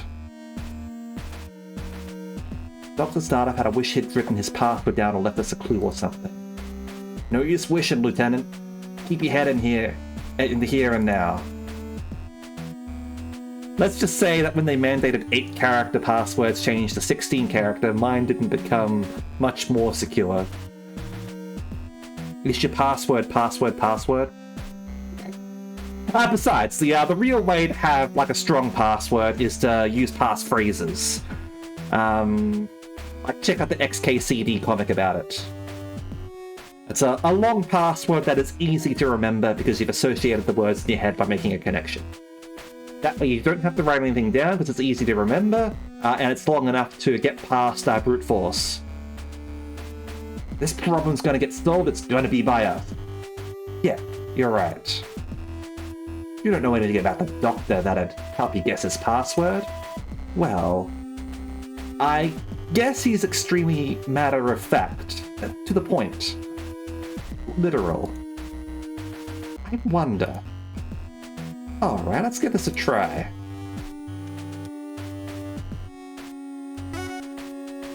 Dr. Rosarium, you cannot be serious. Alright, so we've got 2 people on board who are terrible with passwords, at the very least. Does anyone else want to admit that they are really bad with passwords? Anyone at all? Anyone? We need to hold a class on this, okay? Actually, you know what? These guys are probably more competent than the people we have in real life, considering what's been going on with the US government and using private communication software to discuss battle plans on their phones instead of following the proper procedures, right? And then inviting a journalist in on into the chat room. At least these ones have passwords, right?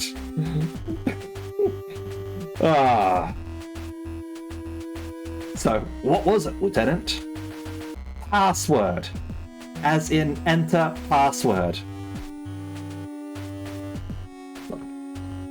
End of the day, Sherma. People are lazy. And the people currently in government in the US are lazy and incompetent. And they think that they can do no wrong. If they're doing it, they're right. So, they don't fucking care. Obviously, the biggest story here is the contents of the whole signal board, where they disparage their allies in that basically showing themselves to be exactly the sort of people that they portray themselves in real life. We know that we have even further evidence that they're scum. They're not They're not big braining it. They are legitimately shitty scumbag fascists. And you know what? Let's get back to the game. I can rant for ages about this. A huge smile erupts on the Chief's face, and she laughs loudly.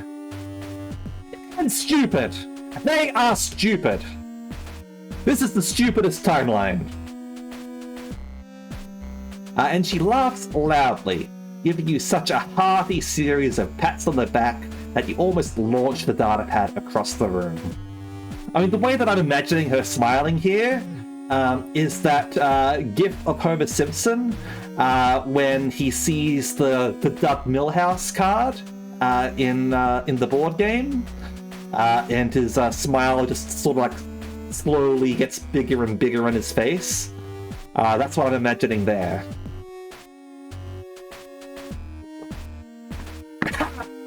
Good old Rosarium.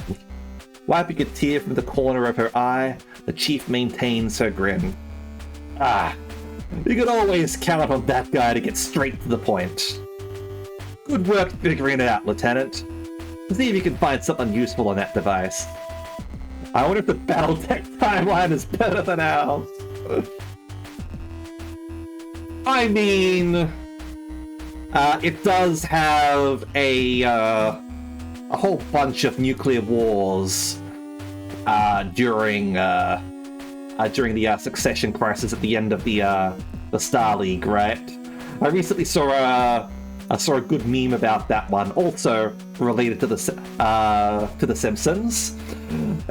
Brothers and sisters are mutual enemies, just like the Fedsons and Taulians, or Capellans and Taulians, or Lyrans and Taulians, or Taulians and other Taulians. Damn Taulians, they ruined the Concordat! You Taurians sure are contentious folk. You just made yourself an enemy for life. Good old Taurian Concordat. Hippity hoppity, get off my property. Alright, let's get something useful out on this device. Will do. Map. Of course. Oh. Tasks. Let's see. Assigned to Dr. Cypher Rosarium. Initial, Cassandra Quinn. Initial comprehensive review, completed 1402. Neuroimaging set 1, completed 1430. Set 2, 1556. Painkillers and sedatives, 1815. And 2122. Now, the murder of Dr. Cypher Rosarian happened 2129, so she would have been sedated at that point. I'm not sure how strong the sedatives are in this universe or anything like that, but if they're the out like a light sort of sedatives, then she couldn't have done it. Let's see. Chief. What's something about Commander Quinn? Yeah? Anything good? Maybe. It says here that he gave us sedatives at 2122. It was around 2130 when I came down and found the doctor dead before getting attacked. That's nearly 10 minutes before Rosarium's augments were knocked offline too. There's no way that she could have attacked him if she'd just been sedated, let alone kill him. He wouldn't have been in a state to do much of anything. What about the captain? Anything there that helps her out? Nothing yet, but I'll keep looking. Let's have a look here as well. Let's violate doctor-patient confidentiality. I figure that Dr. Cypher Rosarium would have wanted us to violate doctor-patient confidentiality. Alright, so Hanson Cruz. Immobilized forearm to prevent furthering of ulnar fractures, completed 1832. Commenced automated ossification procedure, completed 1923. Review completion of ossification procedure and assess wound closure and sutures. My own file. Administer localized anti-inflammatory and painkiller. 1840. Maris Bartomuse. Provide treatment for vasalgia. Rehydrate with high glucose electrolyte mix accompanied by painkillers. Completed 1452. Provide recommendations on counseling for alcohol misuse and potential addiction.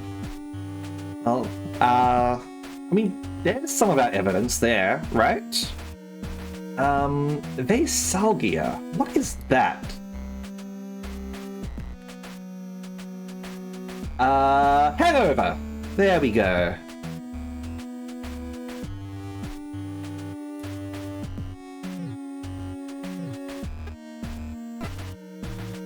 This is going to be standard info that's available on our own thing, right? Hold on, NutriShakes. Let me just review that for a second. A meal replacement comes in powdered form and can be added to water to make a beverage that can supply someone's entire nutritional requirement. Typically used on shifts that are too small to carry an entire... Yeah, alright. Nothing there. Medic. This looks like it contains the medical records of everyone on board the Gundog. If I go any further, I'll be looking at some really sensitive material. But there could be something in here that helps me. I'll need to make sure I only look at what I need to.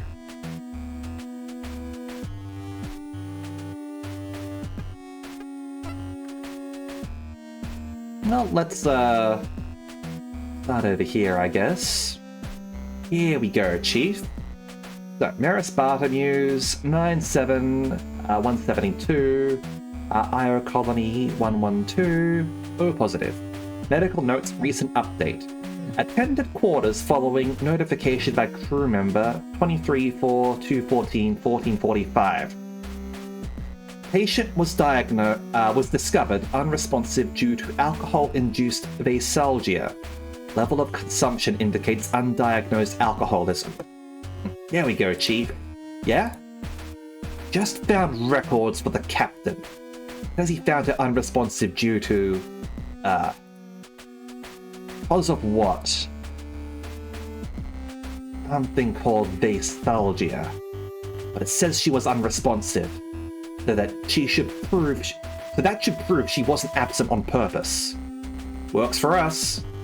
So, we've got the Lieutenant Commander being dosed up with sedatives, and Bartomuse having, what did the doctor call it?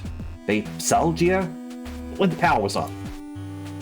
Looks like we've got enough to prove that Lord's full of crap.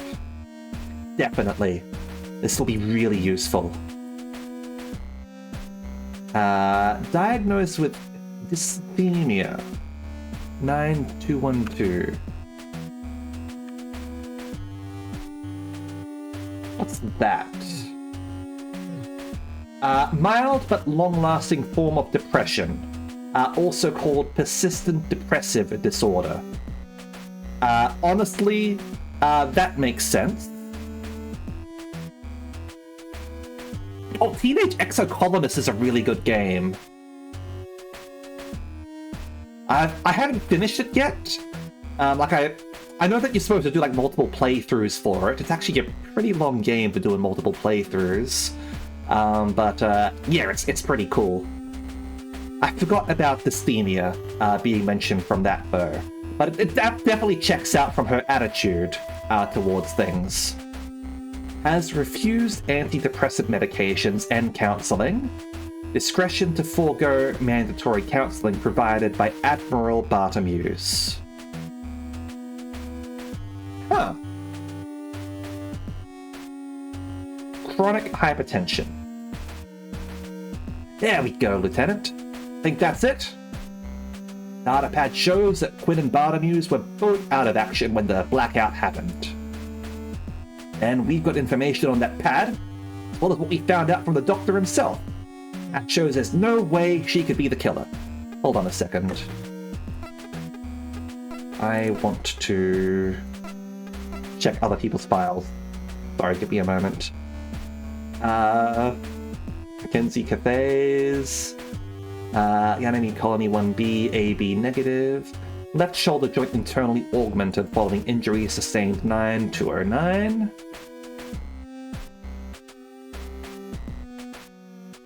Is the year like... Okay, so that was recent. Damn it, keep on pressing the wrong button. Hanson Cruz.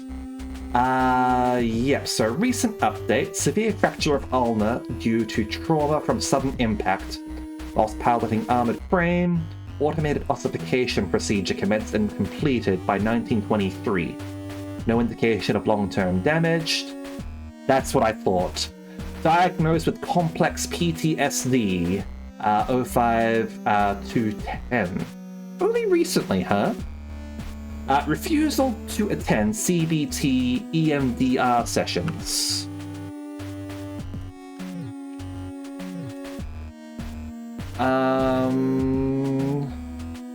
Cognitive behavior therapy and eye movement desensitization.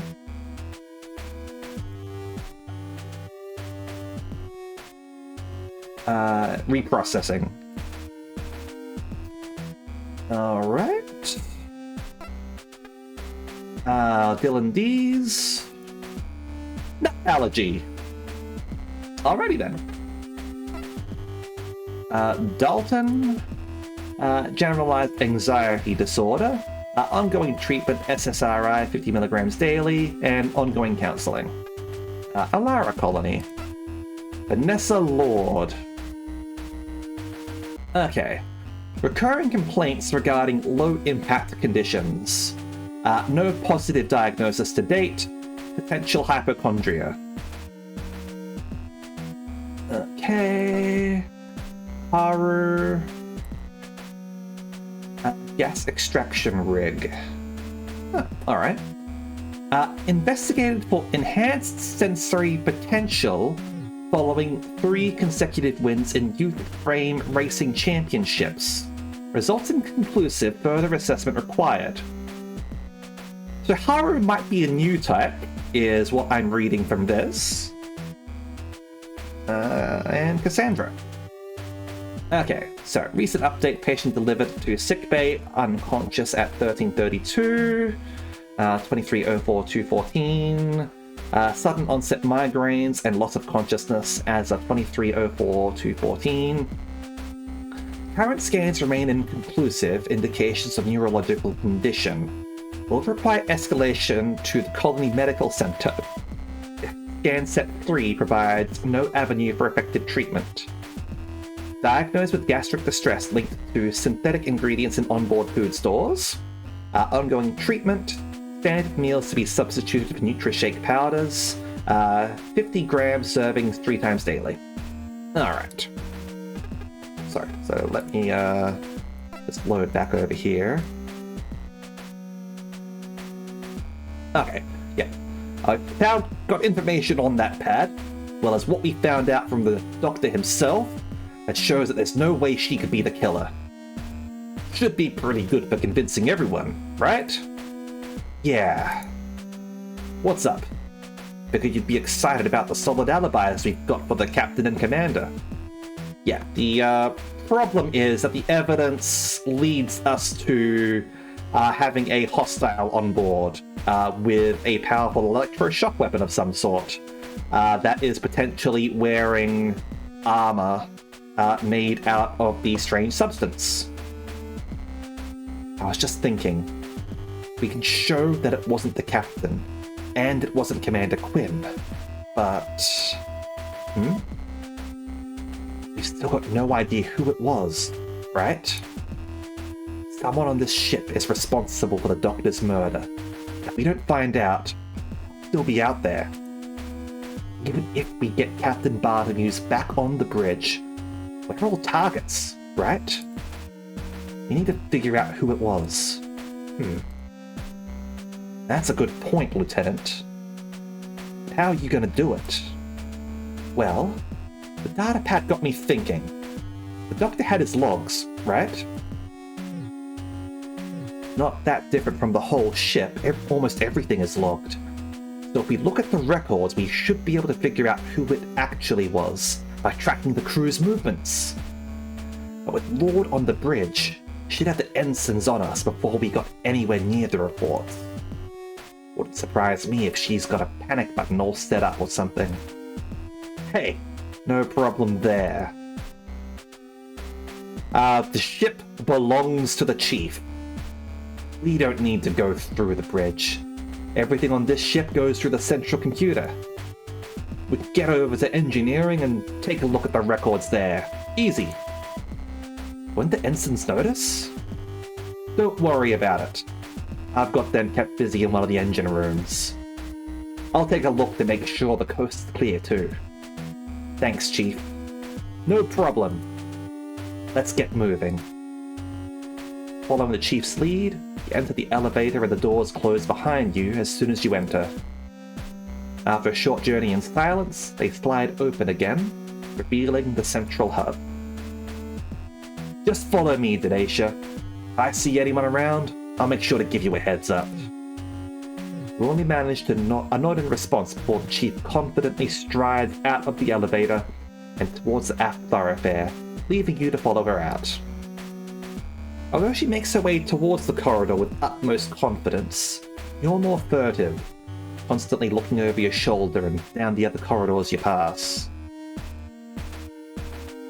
As you head towards the engineering department, you notice a terminal attached to the entrance into the armory. How it's identical to the one that you'd managed to hack in the sickbay. Hey, wait! What's going on, Lieutenant? Well, I think we need weapons. Considering, I think there is, at the very least, someone with armor on board. The plan's to convince the rest of the crew and get them behind us before we approach Vanessa and the ensigns. But what if the ensigns don't listen to reason? Vanessa's gone this far to take control. How much further do you think he's willing to keep it? Willing to go to keep it? Trust me, I don't want it to come to this. But if it does, I get you, Lieutenant. It makes sense. Ensigns should still be in the engine room if they've got any sense. And if anyone else comes along, I can deal with them. You know what to do. Get going. Thanks, Chief. With the Chief's assurance that you won't be bothered by the ensigns, you get to work removing the top of the terminal's casing, exposing the mechanism within. Alright. Pipe dream time. Okay, so you can go multiple directions here. Actually, you can't go that way.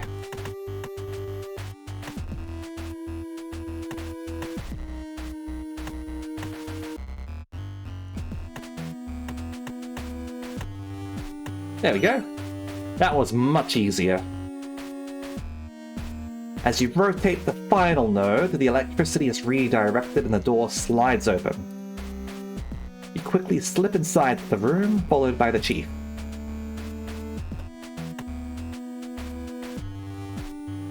Small arms and light weapons. Vanessa must have given the ensigns access to this locker some point after we got back from the O'Brien. I wish I'd noticed. I did notice! Even though they're a bit sturdier than your average suit, they don't really offer any technical advantage, especially not in a firefight. This locker is just electroshock weapons. I wouldn't stand a chance going up against Hanson or Haru with one of these. I'd like to keep things non-lethal. I don't really have that luxury. They wouldn't be intimidated by this at all. Not what they're armed with. Putting one of these on would limit my visibility and my mobility. Be at a real disadvantage for no benefit. These won't do me any good if I get into an actual firefight. As you review the weapons inside the locker, you decide on a submachine gun. like the one currently in Hansen's possession. I thought they all had large caliber pistols. Oh well. It wasn't much, but it was the most powerful weapon in the armory, and it would put you on a level playing field at the very least. You go to open the locker, but quickly stop. Something wrong, Lieutenant? These lockers are set up to alert the bridge whenever they're opened. If I were to just take a weapon, Vanessa would be on us for sure. There's no way for me to get it out without giving us away. Makes sense. Can't mess around with the components on these systems either. They're much newer than what's in the terminals. Hang on, Denasia. You watch as the chief steps back, looking up towards the top of the lockers. Pacing from one end of the room to the other, she stops occasionally to look at a conduit or a bundle of cables. Eventually, she heads to the left side of the series of lockers and places her hands on the top, effortlessly heaving herself up in one motion. Get ready to grab what you need and shut the door again. Understood? You place your hand on the locker's handle, waiting for the chief to take action. Understood. With a sharp tug, the chief pulls 3 large cables out of the wall. Now, Lieutenant! You pull open the door and fumble in the darkness, eventually grabbing one of the guns and a few magazines. You place them down beside you and then slam the door shut. Close, Chief! Got you! Alright, so we've got our second break. So we are going to pause here, and we will return in a few minutes, alright? Be right back.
All right, and we have returned.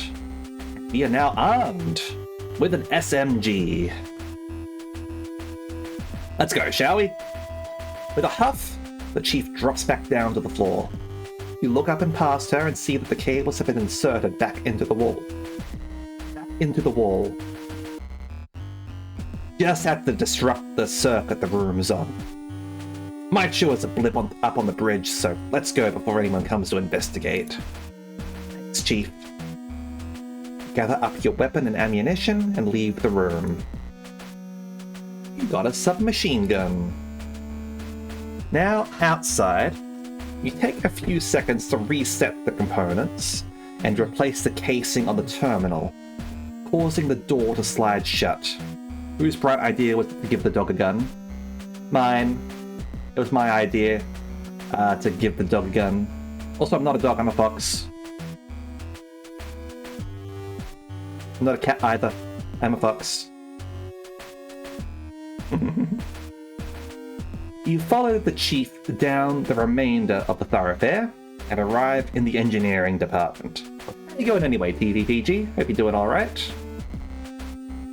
Yeah. She pauses for a moment, looks around, and then with the same self-assuredness continues her way towards the central computer.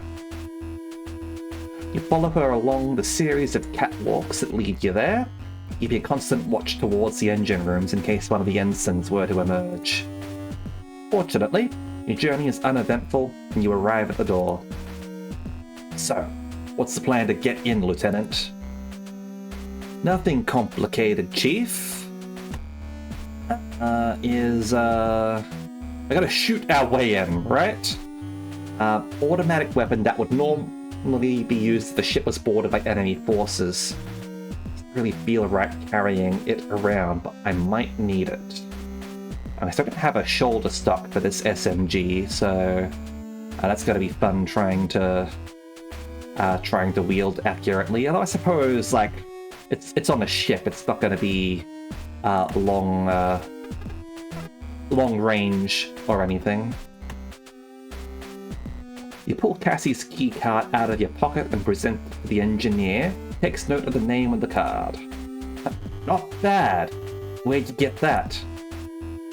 During the blackout. Lord never took it off me, and you slide the card through the reader in the terminal, and the door hisses open. Looks like since they've got the Lieutenant Commander locked up, they never thought to deactivate her access. Rookie error for Lord, but it works for us. Get inside, Lieutenant. You follow the Chief's instruction and duck inside the small room with her behind you. As soon as you enter the room that houses the central computer, you know that you're going to have problems. Secure access only, huh? The room was small, barely larger than a small cupboard. There was just about room for one person to operate the computer, let alone... Hey, Lieutenant, move over, would ya? I've got a... As the Chief muscles her way into the room, you're immediately pushed up against the keyboard and monitor. As she continues to force her considerable heft inside, it's all you can do to squirm your way towards one of the corners to avoid being crushed. I think that'd make these bigger, wouldn't you, Denasia? Small, it's about all you can manage as you continue to adjust yourself to try to find a position that you can actually breathe in. Right, so how do you figure we're going to find out who got to the doctor, Lieutenant? Well, take a breath as the Chief shifts around. If we look up who went into sickbay immediately before me, that should give us our answer. Gotcha. Let me just... As if carefully plucking parts out of a toolkit, the Chief's typing is slow but methodical. With both hands raised over the keyboard, she scans the letters and strikes the one she's after, beginning the whole process again for each following character. It takes a while, but eventually a window appears with a long list of names, dates, and times. 23rd of April, EC 214, 2130, we've got Lieutenant Araxis Denasia. But before that, we've got... The Chief pauses, making you shift and wriggle to get a better view of the screen. No information. Sickbay 2129. What does that even mean? How could there be no information? Hang on a second, The chief's voice trails off as she resumes her same methodical process of hunting for the keys she needs, slowly proceeding by typing with just 2 fingers. As a different selection of logs, lists, and files appear on screen, you hear the chief mutter to herself. Not that there's no info, it's a log, just with no user data. Shouldn't be possible, whether it's a keycard or biodata. Data News has to authorize every crew profile. The system shouldn't allow any dummies. Chief. Hey, what is it? Silently, the chief places the tip of her finger on the screen, pointing to a set of entries. No information. Sickbay 2129. Just before I got there. Carry on working your way down the list. No information. Crew quarters 5, 2102. That's Cassie's cabin. No information. Central computer 2021. No information. Engine room 1933. No information. Mess hall 1910. Now, he did see that someone had turned on Cassie's computer. Absolutely, so... No information. Hangar 1850. That was just after you and Hanson crashed that Juno right into the hangar, bringing that machine with you. You both stand in silence as the information remains on the screen, flickering ever so slightly as its brilliant green stands out on the dark black of the screen. Come on, Lieutenant, let's get going. Without warning, the chief steps back and out of the room, grabbing you by the arm and dragging you with her. Chief, hang on! You struggle against the chief's iron grip as she pulls you out of the small room and along the catwalk, which leads back towards the engineering department's exit. Chief, wait! We can't just... Despite her gloved hand encircling your entire forearm, you manage to wrestle yourself free, taking a few steps backward as she turns to grab you again. Get over here, Denasia. We gotta tell Lord what's going on. I know it's bad, Chief, but we can't just... Damn right it's bad. I don't care what's going on with you and her right now. Something's gotta be done, and it's gotta be done. Chief, think about that for a few seconds. If you go up to the bridge and tell Vanessa that she's wrong, how do you think she's going to react? She's made herself the captain. She can act like the damn captain and get this ship swept for intruders. Quit messing around and... Do you think Vanessa will really do that, Chief? How do you think she'll react if you tell her that you figured out there's an intruder on the ship that's responsible for everything she's blaming on me, the captain, and Cassie? Do you think she'll admit her mistake? She'll be the one up for execution as a mutineer if that happens. Best case scenario, she ignores you. Worst case? I get it, Lieutenant. If we can't go to Lord, then we can... The Chief pauses, and you see the frustration continue to burn in her eyes until, after a moment, she drops her shoulders and exhales, releasing her pent-up tension. We wouldn't be able to take direct action. We could set up an alert if the dummy ID is detected. Risk is that we'd need to stay by the terminal feeding back the report, so if... Unless... Chief, hey! The plan's not changed, Chief. We can't go to Vanessa, but if we go to the rest of the crew, we can convince them of what's really happening. Once we've done that, we can get her out of the way, get the captain back in command, and then deal with whatever's actually happening on this ship properly. But we need to figure out what that actually is before anything else. We know their aim. We'll also be in a better position to deal with what's happening. And then we could... You breathe a sigh of relief as the chief begins to mutter to herself, her eyes darting forward and backward as she quickly gets absorbed into the specifics of how the situation could be handled. You take advantage of her distraction to pause and center yourself. You'd found out a lot about what had happened, but so much of it was just disparate information. You'd need to bring it all together to figure out what was really going on. You could tell by the intense look of focus on her face that the chief was already focused on planning how to handle the intruder once you've got the crew on your side. Her instinct for problem solving would be crucial in getting to the bottom of this whole thing. Chief! Huh, Lieutenant? And start on a plan to deal with whoever's responsible once we've figured out who that is and what they're doing.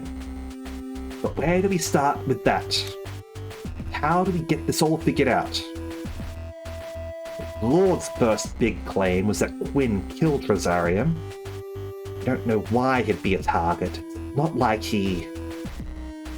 What about that being her first big claim, Chief? Right. We need to convince everyone that Quinn didn't kill the Doctor. That's what's got everyone spooked. Definitely makes you and her look like the bad guys. If we prove she didn't do it... Right. So what do we know that proves Cassie didn't do it? Why couldn't Cassie have killed the Doctor? We know because of the condition she was in. She'd have been completely knocked out when the murder happened. I arrived minutes after when his tablet showed that she was sedated. The dosage, the timing, it's all there. She couldn't possibly have killed him. She was unconscious at the time it happened.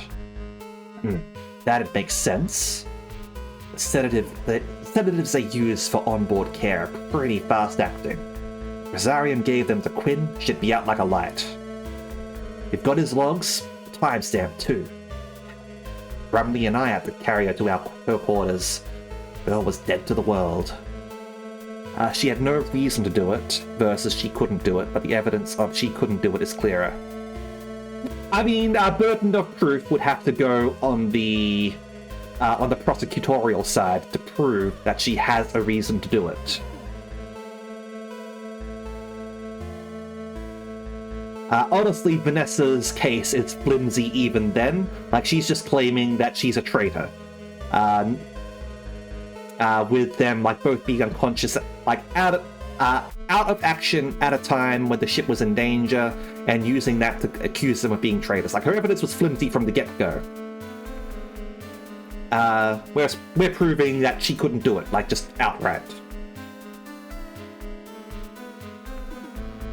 Not bad, Lieutenant. I think you're onto something. Thanks, Chief. Makes sense to me. Quinn's knocked out, there's no way she can kill anyone. Exactly.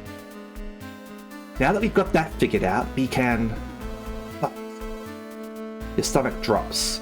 You thought for a moment that you'd dealt with Vanessa's accusations towards Cassie, but the hesitant look on the Chief's face said otherwise.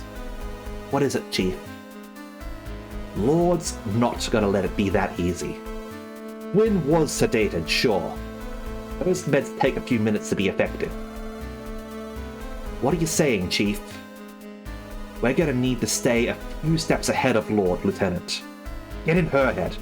Think how she'll argue back, then deal with that. Yeah, she'll say that, oh, she was just sedated right then. There's a chance she could have done it, like, in the minutes before she was sedated. You tell her Quinn was sedated when Rosarium died. She'll just come straight back with something like, how do you know she didn't kill him before the sedatives took effect? Yeah. Because she's that sort of person. You're right. She would. Those drugs act quickly, though. He couldn't have been awake for long. Doesn't matter. If Lord sees an opening, she'll go for it. So we need to prove she didn't kill him before she fell unconscious, right? Well, she couldn't have, because there's no signs of struggle, and the cause of death seem valid here. Yeah. Assuming that we're talking about like the stuff that they put you under for surgery, you get injected with that, and like it takes like 20 seconds for it to travel through your bloodstream, and like you're just out instantly, like 100%. When I had to sort of like have like a bit of a hospital stay, I had like one injection that was for as like part of a scan, and it was similar in nature in that like I was told that you will feel cold all over your body like about like 10-20 seconds after the injection, and yep, I certainly did. And similar amount of time for the sedative. 10-20 seconds, gets through your body, and you're out. Why couldn't Cassie kill the doctor before the sedatives took effect? Like, there is no signs of a struggle, and the cause of death is that was like an electrocution. Like, she had no access to something like that, right? I'm gonna go with cause of death here. There's no way she could have killed him. You're gonna need more than that, Denasia. The cause of death. Think about it. Whatever killed him also deactivated his prosthetics and left signs of singeing along where his body met the metal. That could have only been done by a source of high-power electricity, something like an electroshock weapon. I didn't find one in there. No one mentioned finding one either. So unless she got sedated, drew a previously hidden electroshock weapon, then managed to hide it again, it's a ridiculous scenario. Yeah, that's right. I don't remember seeing one when I arrived. You didn't find one. What if Lord does her own investigation? Finds an electroshock weapon in there? He wouldn't. I searched that room from top to bottom. Yeah, but what if she did? Might not have even been there when you looked. She could still find one. Ridiculous. She'd be planting evidence. You think that rat wouldn't? Lord's not playing fair, Lieutenant. We need this bolted down. How do we know Quinn didn't hide an electroshock weapon? Why couldn't Cassie have hidden a weapon? She can't access the armory.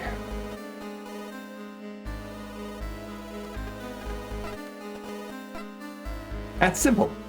She couldn't have had an electroshock weapon in the first place.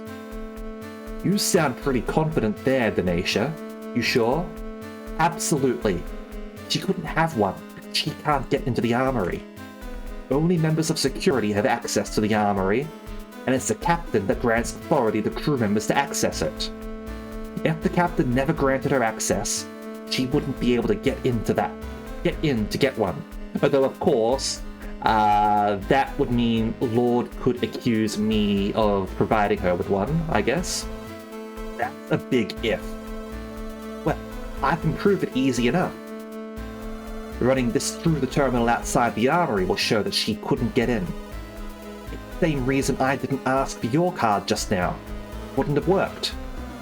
So, if she never had access, she couldn't have got her hands on one, right? Yeah, that makes sense. Even without the card, the weapons that have been taken will show on the ship's logs.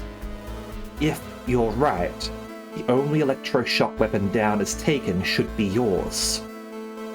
That's got to be enough to prove that Cassie didn't do it, right? Seems pretty airtight to me, Venetia. Quinn would have been unconscious because of the meds. Even if she wasn't, the way Rosarium died doesn't make sense because she can't get into the armory. Gotta be hard for anyone to argue with that. Great. So, that's Quinn. What about Bartomeu, though? The captain? You hit with the realization that you've been so focused on proving Cassie's innocence that you've completely forgotten that Vanessa had leveled other allegations against the captain. That's right. Lord accused her of being unavailable on purpose during the blackout, didn't she? Quinn too. Yeah, you're right. But even if we convince everyone that Cassie's innocent of killing the Doctor, Lord will just focus on the sabotage. Not like she's let the truth get in her way so far. He's a slippery one. Hey, fuck up, Denacia. We've got the stuff with Quinn and Rosarium figured out. All we gotta do is deal with this, then we can show everyone Lord's nothing but a liar. So don't start moping now. You're right. We need to convince everyone that the Captain and Cassie didn't have anything to do with the sabotage, and that they weren't dodging their duties. But what do we know about them that we can use? What proves that Cassie and the Captain weren't responsible for sabotage? I've got medical records that they were both unwell.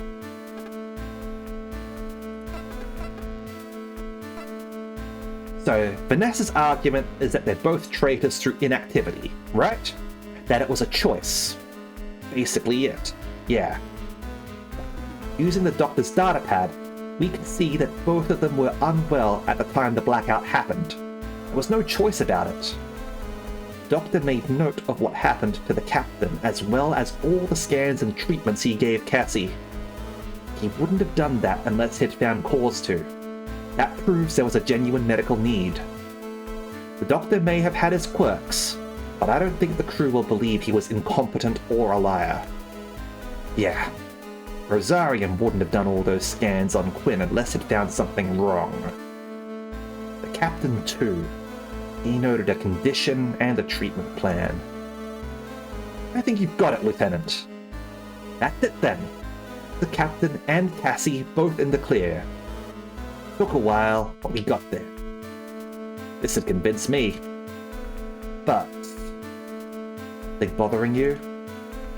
Even though we've got that figured out, leaves us with needing to find out who is actually responsible.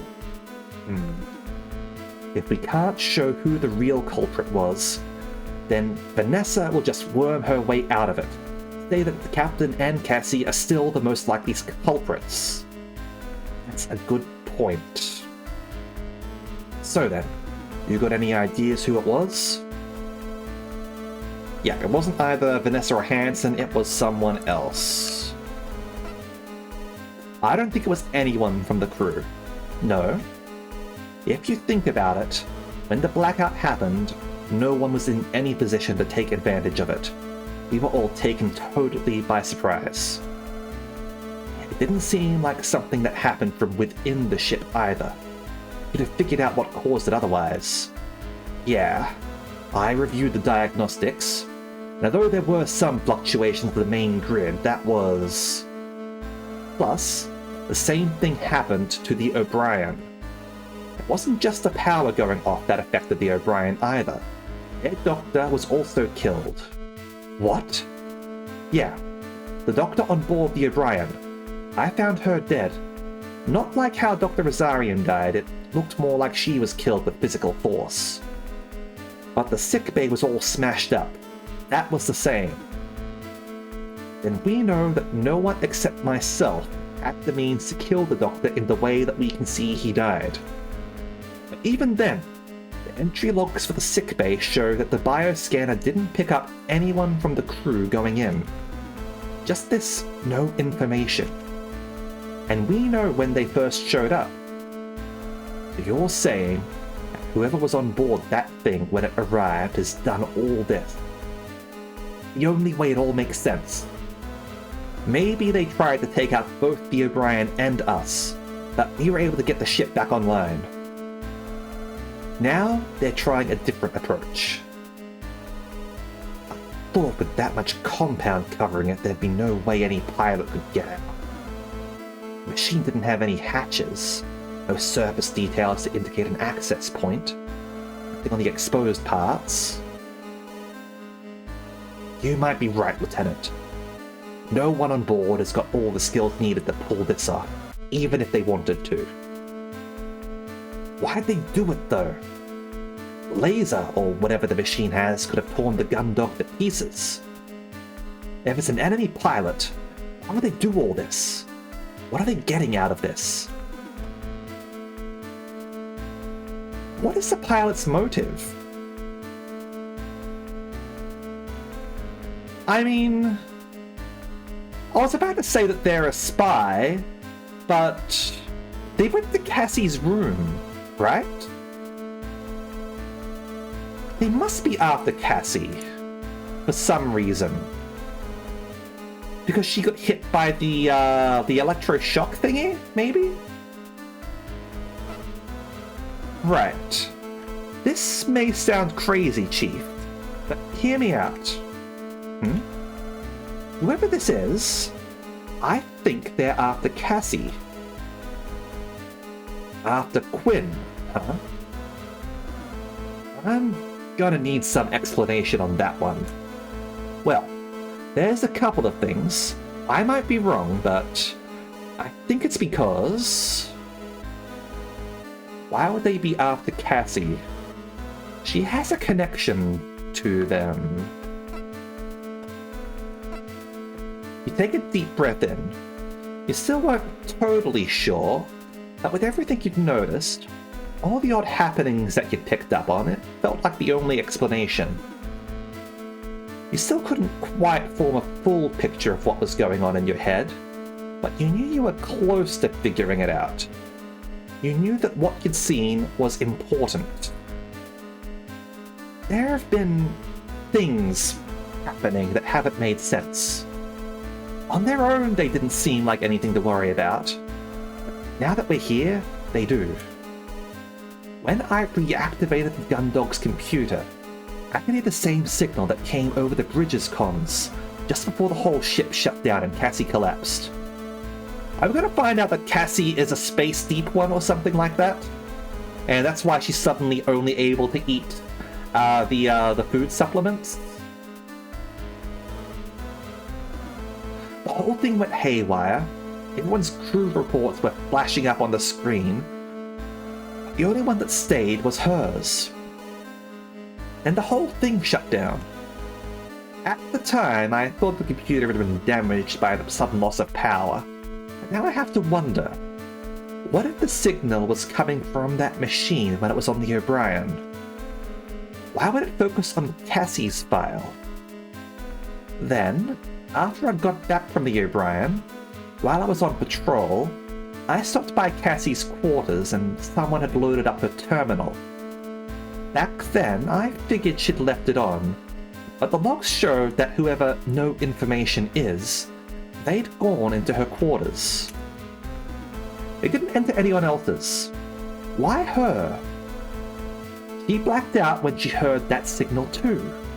She was the only crew member who seemed to be affected by it. It's her. Things keep happening to her. After Quinn, huh? I can't explain what you've seen, Lieutenant. Central Computer shouldn't display any files on a fresh boot. Any previous session would have been lost when the power went off. Some of what you're saying. Yeah, it does kind of look that way. Quinn's just a lieutenant commander, though. What makes you think someone would be after her? Well... she was left alive. She's important to them. There's something special about her. Alright.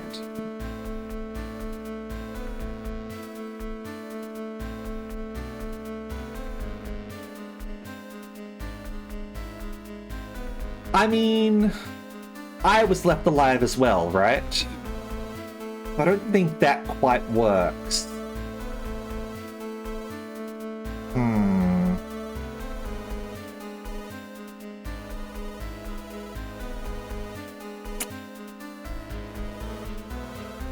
What's the best answer here?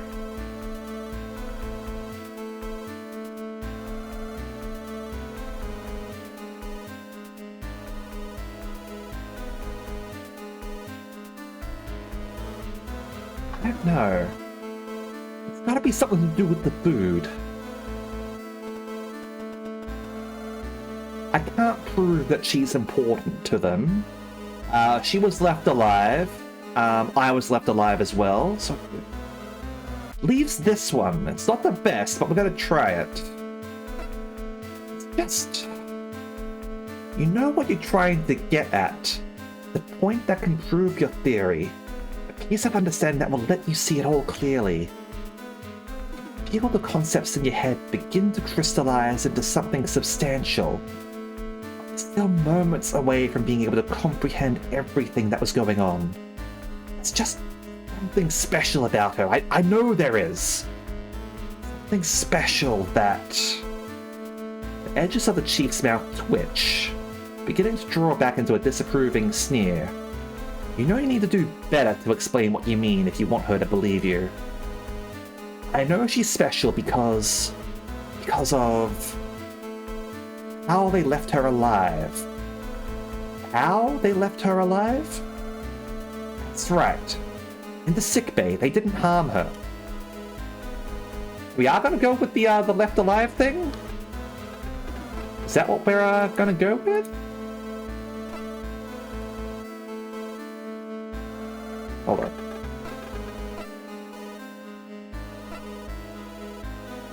Well, let's just automatically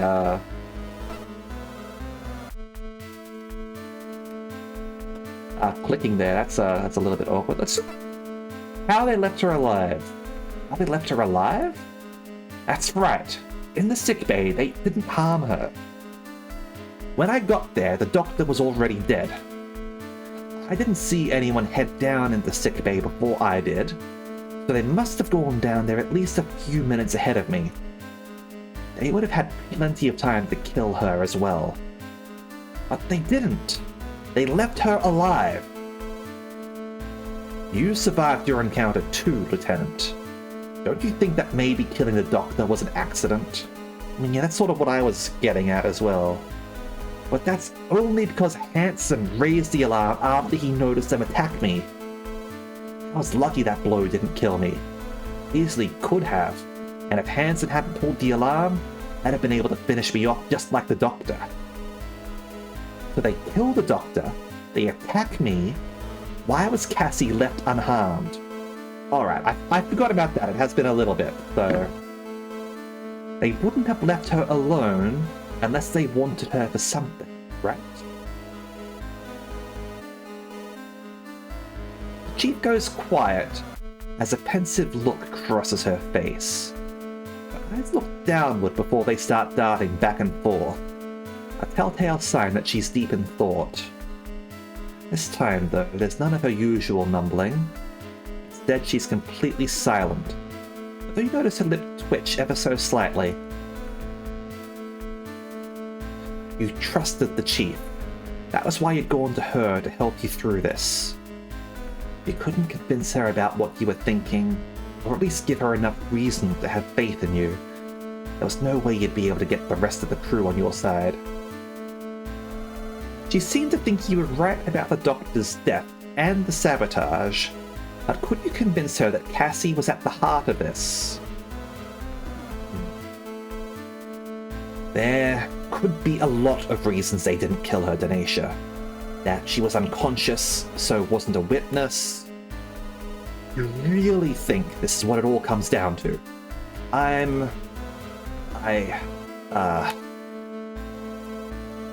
Yes, I am. How can you be so sure? You don't think this is just a big coincidence or something? How is it all tied together? I don't think so, Chief. After all, What ties everything together? I mean, they could have destroyed the Gundog, I think.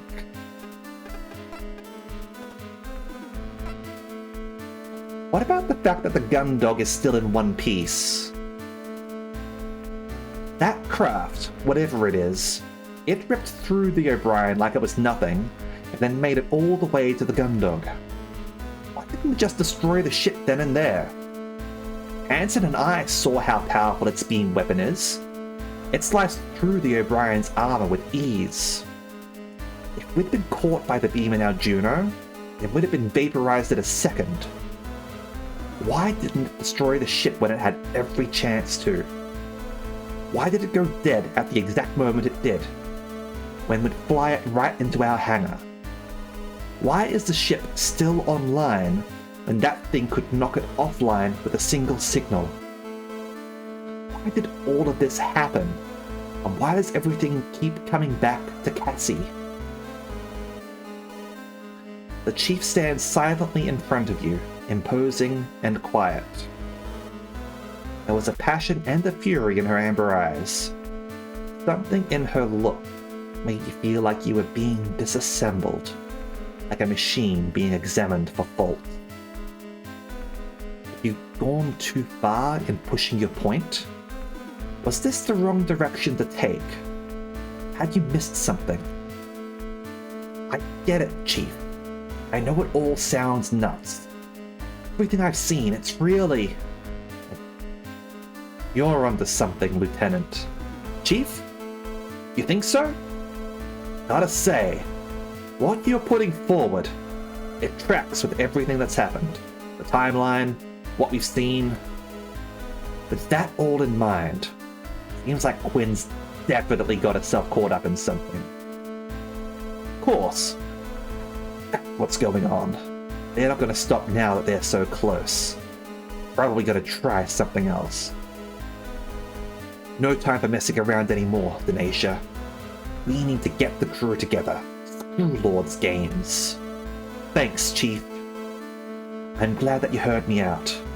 I know it's a big risk, but... Hey, don't worry about it, Lieutenant. You've done good. Now, if we...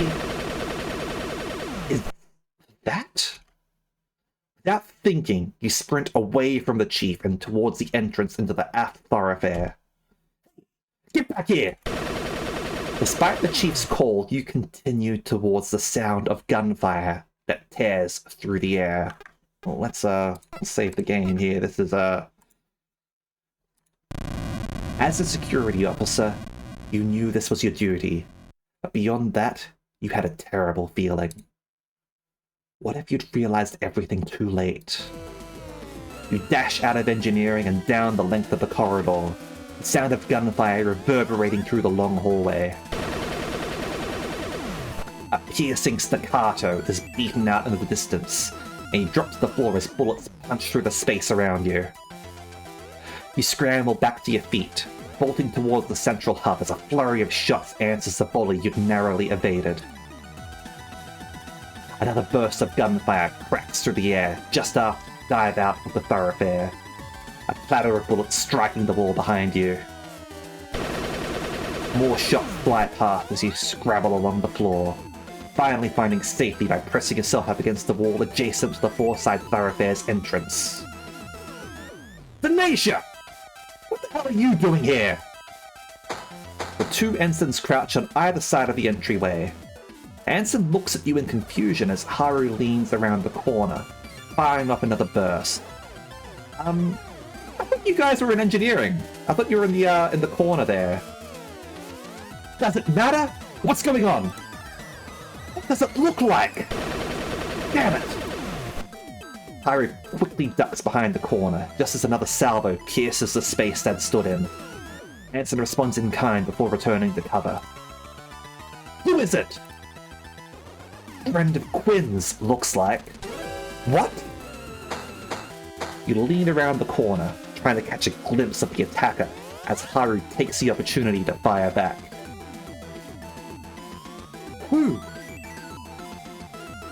Alright, well, they are human, it seems.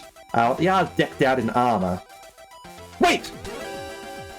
Almost out of sight, slouched against the wall leading to the crew quarters corridor, is an unconscious Cassie. Cassie! Both of you, hold your fire! You might hit Cassie! We'll stop shooting when they do, Lieutenant! As the lethal back and forth continues, the central hub fills with the stink of gunfire and hot metal. You've been right. Someone was after Cassie. You'd realized it too late. What would you do now? If you let this carry on, it won't be long until Cassie is caught by a stray bullet.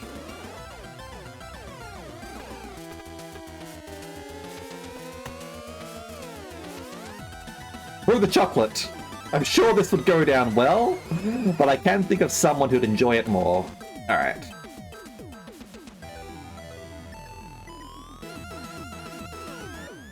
You draw the gun that you'd stuffed inside your jacket and flick the safety off. I just got an achievement for that. Say hello to my little friend. Making sure to aim high so as not to hit Cassie, you pivot around the corner. You see your opportunity. You fire. You'd watched your shots impact on the attacker, running up her suit and striking her helmet. But she remained standing, totally unfazed. You begin to squeeze the trigger again when... What? Holy shit! Cassie? But how? Ah! You pivot back around the corner, just in time to avoid a slew of shots. What? That? Corbin? It can't be! Whatever. Shifting his weight, Hansen prepares to fire around the corner, unperturbed by this latest development. No! You dive into Hansen, forcing his gun upwards, a trail of bullet holes marking the ceiling. Don't shoot! Get off me! Cruz! They're moving! As Hansen shoves you off, you watch Cassie throw Cassie over her shoulder and disappear through the hangar entrance. Hey, stop! You spring up and sprint after the two of them, following through the open doors. You barge past the ensigns and leap down each set of stairs. As soon as the gravity begins to lessen, you vault a railing and drop down to the bottom. Stop right there! You yell as you burst into the hangar, gun drawn. Stood in front of the huge mass of machine and foam, staring back at you, is Cassie. Is what looks like Cassie. Despite her appearance, there's no recognition of you in her eyes. The usual joy that permeates her entire being is absent. The thing stood in front of you is a facade, nothing more. Who are you? What do you want? You glance to her side and see Cassie, your Cassie, slumped beside the silent imitator. Cassie! You raise your gun and level it at the duplicate, but your hands are shaking too much as you stare down the sights at the face of your beloved. Just give her back, and I won't shoot.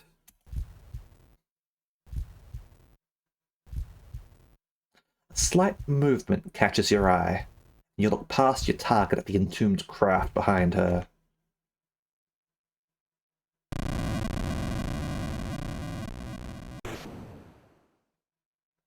Fragments of foam cut through the air around you, as the machine's prison is vaporized in an instant. You're thrown back by the impact of its leg on the catwalk, only saving yourself from slamming into the hangar's rear wall by grabbing onto another nearby railing. Wait! Before you can recover, they grab Cassie, slip a mask over her face, and throw her over their shoulder before retreating up the machine's leg. Within seconds, The pair disappears inside a hatch atop the craft that closes as soon as they're through. You spring forward, kicking off the wall behind you when you feel a sudden rush all around you, drawing you forward. Grab onto the catwalk's railing just in time. The hangar door is opening. You brace yourself against the air whipping past you, doing your best not to get dragged along with it into space. Venetia! What the hell's going on? Oh, that's a good screenshot there.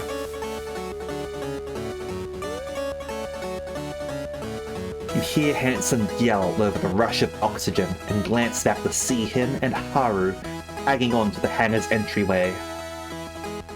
Get back here! This whole place is depressurizing!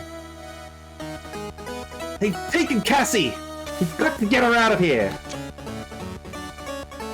You shout back, the torrent of air continuing to rush out of the hangar, snatching the words from your mouth as soon as you say them. What are you talking about? Get over here!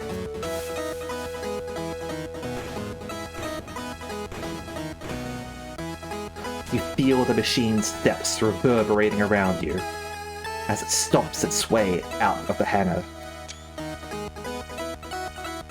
Its engines ignite, and a searing blast of heat hits your back as it soars away from the Gundog. Give it up, Venetia! He's gone! Get back here! Cassie had been taken. Whatever that machine was, whoever its pilot was, he was with them now, hurtling away from the ship. Hansen and Haru remained clinging onto the doorway, gesturing for you to get out of there. Even if you could convince them to help Cassie, would Vanessa let them go in their armored frames? Maybe she was already ordering Dylan to fire on the craft. Up to me. Got to. I must. Makura! You know we gotta be all heroic protagonists about this, right? I must save her! Just let her go. She needs me! But I'll have to. I need to.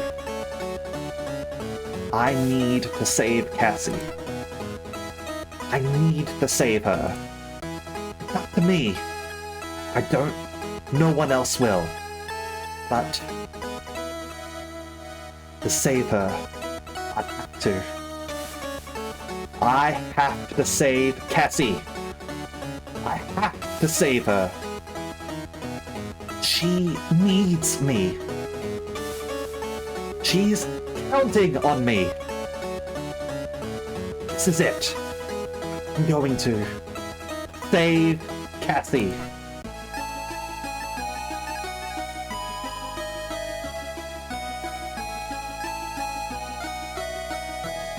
I'm going to save Cassie! You turn and bring your right leg up over the railing. Venetia, don't!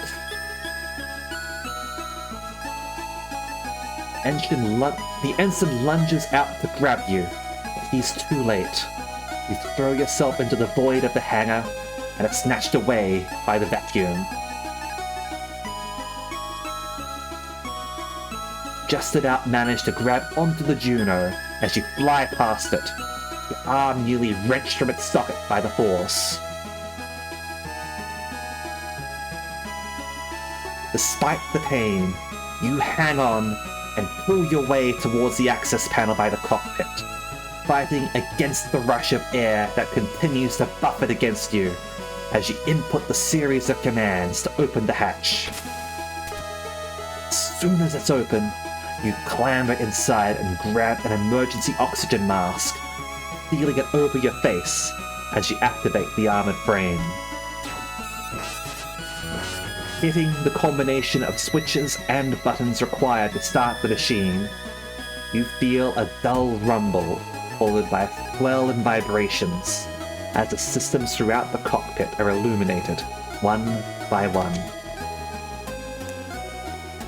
You grip the flight sticks and squeeze, breathing deeply and slowly. You can do this. As you push down on the pedals, the Juno walks forward and you direct it to grab a machine gun from a nearby rack of weapons before turning to face the open hangar door. You peer at the main monitor, trying to locate the enemy craft. Amongst the stars, but are distracted as a window opens on the screen to your left, and a shrill voice yells at you from the monitor's speakers. Oh hey, Vanessa. No. You! In the Juno! I haven't given anyone permission to launch! What? Lieutenant Denacia? What are you doing in there? You're supposed to be locked in your quarters! Get back here, now! Sorry, Lord. I'm going after Cassie. You're what? You're not leaving this ship, you traitor! Get out of there and get to your quarters now! If you don't, I'll... Get down there! Thumbs up! You press a single button on the screen, cutting off Vanessa's transmission. You couldn't care less about what she said or how she threatened you. You were done worrying. Everything you did now, you did for you. Let's see. This is Lieutenant Araxis Denacia. Elite 5. Launching!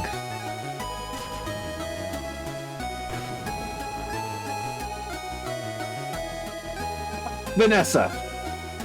You slam both flight sticks forward, just as you've watched Hansen do during his duel against the machine, sending the Juno tearing through space towards where you'd last seen the kidnapper's craft heading. There you are. You force the controls as far forward as they will go, demanding every last ounce of thrust available from the engines. The cockpit begins to judder around you, but you don't let up. As the gap between your armored frame and the machine closes, it quickly comes within visual range, and you notice it remaining still, almost like it had been suspended in space. In front of it, you see a strange, shifting distortion, as though the space ahead of it had been torn open. Oh, you're not going anywhere! With a twist of the flight sticks, the Juno banks right, and you bring yourself around in a wide arc, building up speed until... Give her back! Your head is still ringing from the impact, and you taste blood in your mouth. You manage to regain control of your armored frame, raising its machine gun towards the enemy. Now! You're not able to get a shot off before the craft blasts away into space. Gritting your teeth, determined to not let it escape, you thrust the flight sticks forward again, and you're forced back against the seat as the Juno hurtles after the target. You can hear the engines begin to whine, and the main monitor is full of warnings and alerts. You keep the controls where they are, not wanting to give the enemy a moment of reprieve. Slowly, you gain on the strange craft, and as soon as you're within range, you squeeze the trigger on the right stick, holding it down to empty the gun's magazine. Each round slams into the enemy, the sustained series of impacts throwing it into a spin. Oh, there's more where that came from! You threaten, beginning the process to reload your gun. With a grim grin, you focus the targeting reticle, lining up the next volley. Wait! In an instant, the enemy turns, its snout-like protrusion already glowing brightly with the telltale bolts of energy emanating from the light within its weapon. It's all you can do to draw the controls back and slam your feet down on the pedals, trying to halt the Juno before it's caught in the deadly beam.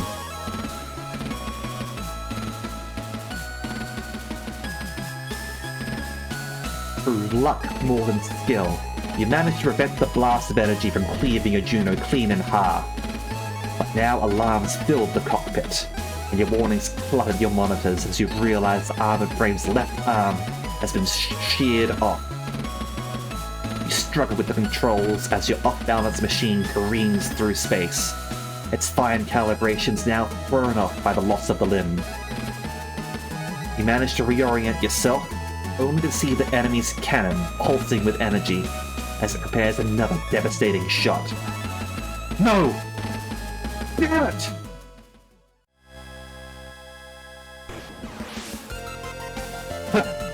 Surprised you lasted this long, Denacia. Not a bad effort for your first flight. Gonna tell from the Chief for losing that arm, though. Listen, what are you doing out here? Saving your dumbass! What does it look like? Why the hell did you chase this thing out here? I told you, it's taken Cassie! You're such a sap, Lieutenant. But you've got guts. Never thought I'd see the day when you stood up for yourself. You want to rescue Quinn? Get moving. I'll keep it here. Right! As soon as Hansen disappears from your monitor, his Juno is behind the enemy, grappling it. You waste no time in following him, struggling against the controls. Your ability to maneuver is limited, but you thrust over to the craft, sticking your frame's remaining hand into a gap between its armor. The actuators in the Juno's shoulder screech in protest as the enemy struggles against you, but you continue, not willing to stop now.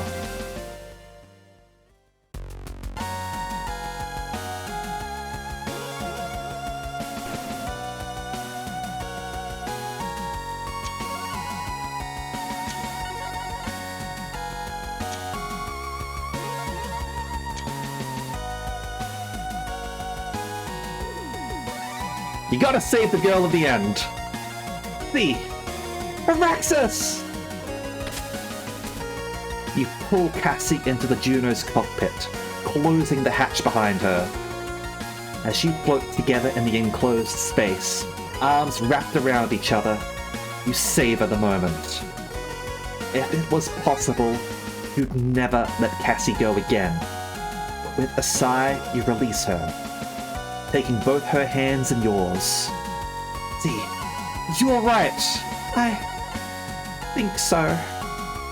You can tell from the look in her eyes that she's still a bit dazed, but otherwise you can't see anything that worries you. Come on, I'm taking us back to the Gundog. You push off the cockpit ceiling and land in the pilot's seat, bringing her down with you.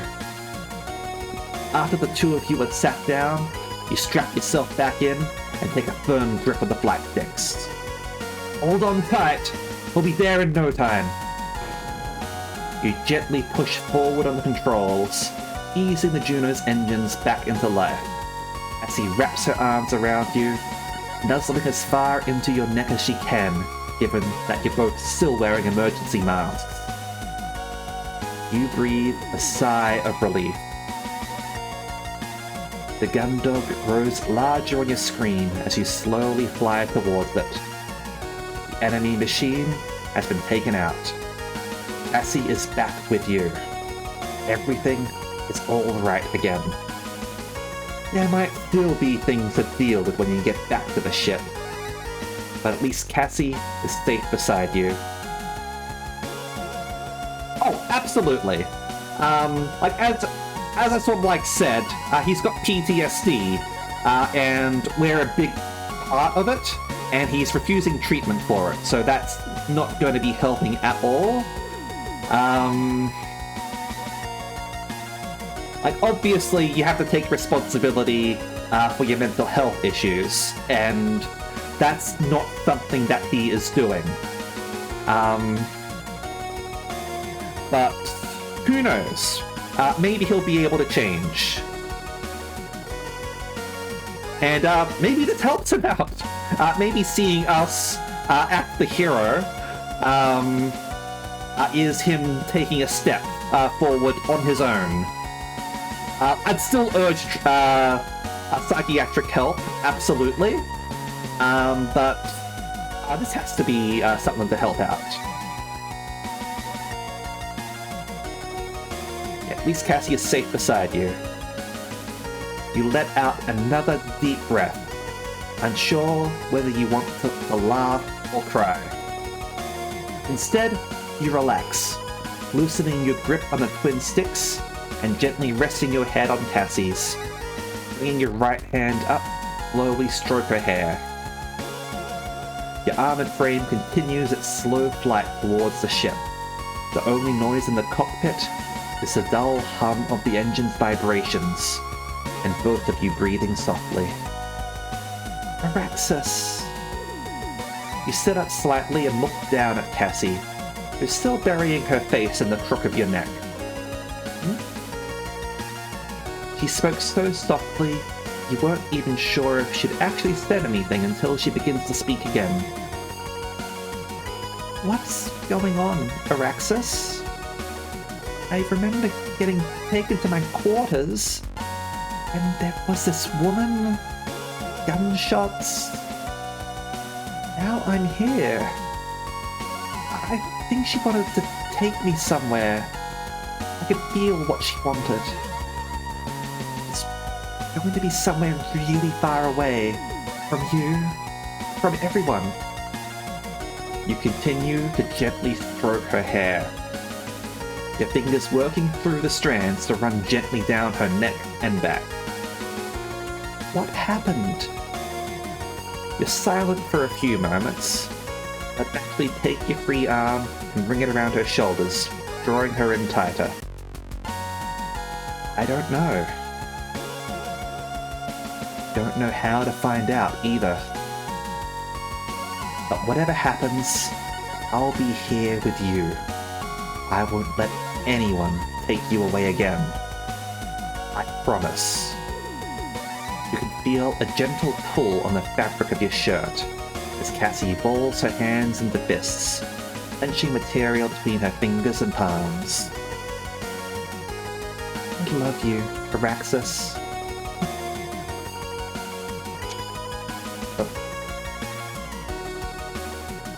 I've already got screenshots of those anyway. I love you too. The only choice.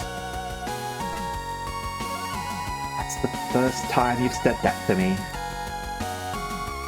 Cassie draws her hands back from behind you and presses her palms against your chest, her face still hidden. Come on, Araxis, you gotta say it too.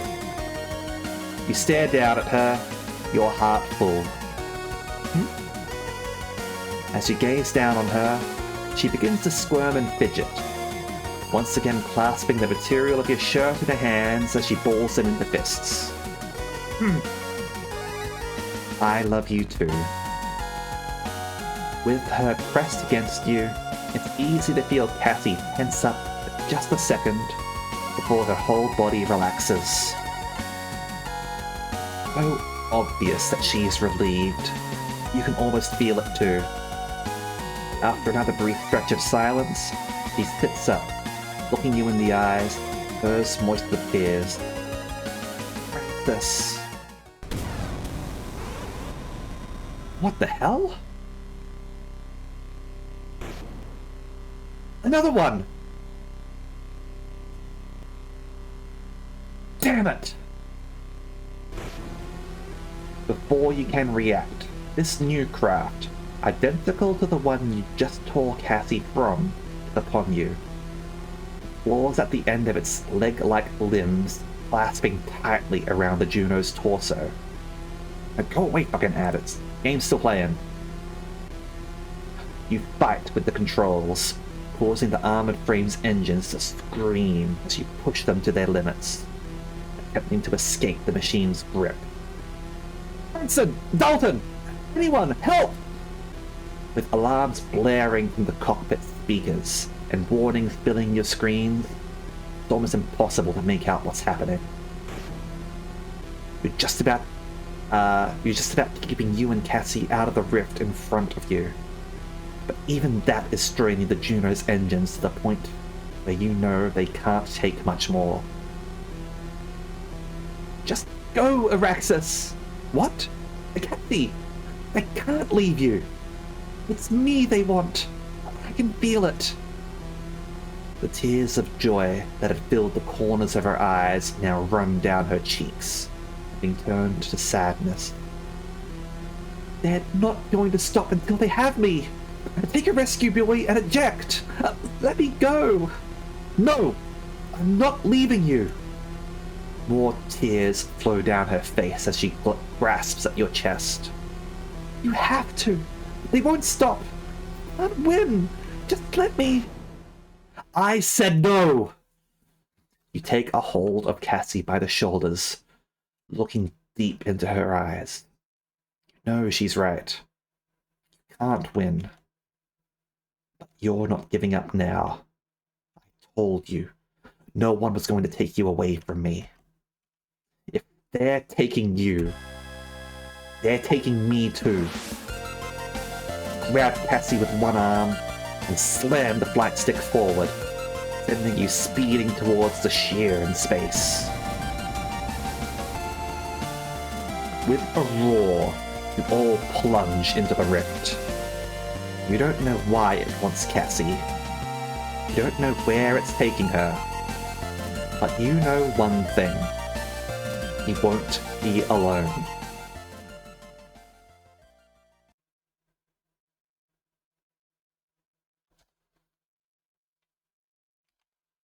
Araxis! Come on, wake up, Araxis! That's it, wake up! You're alive! You're alive!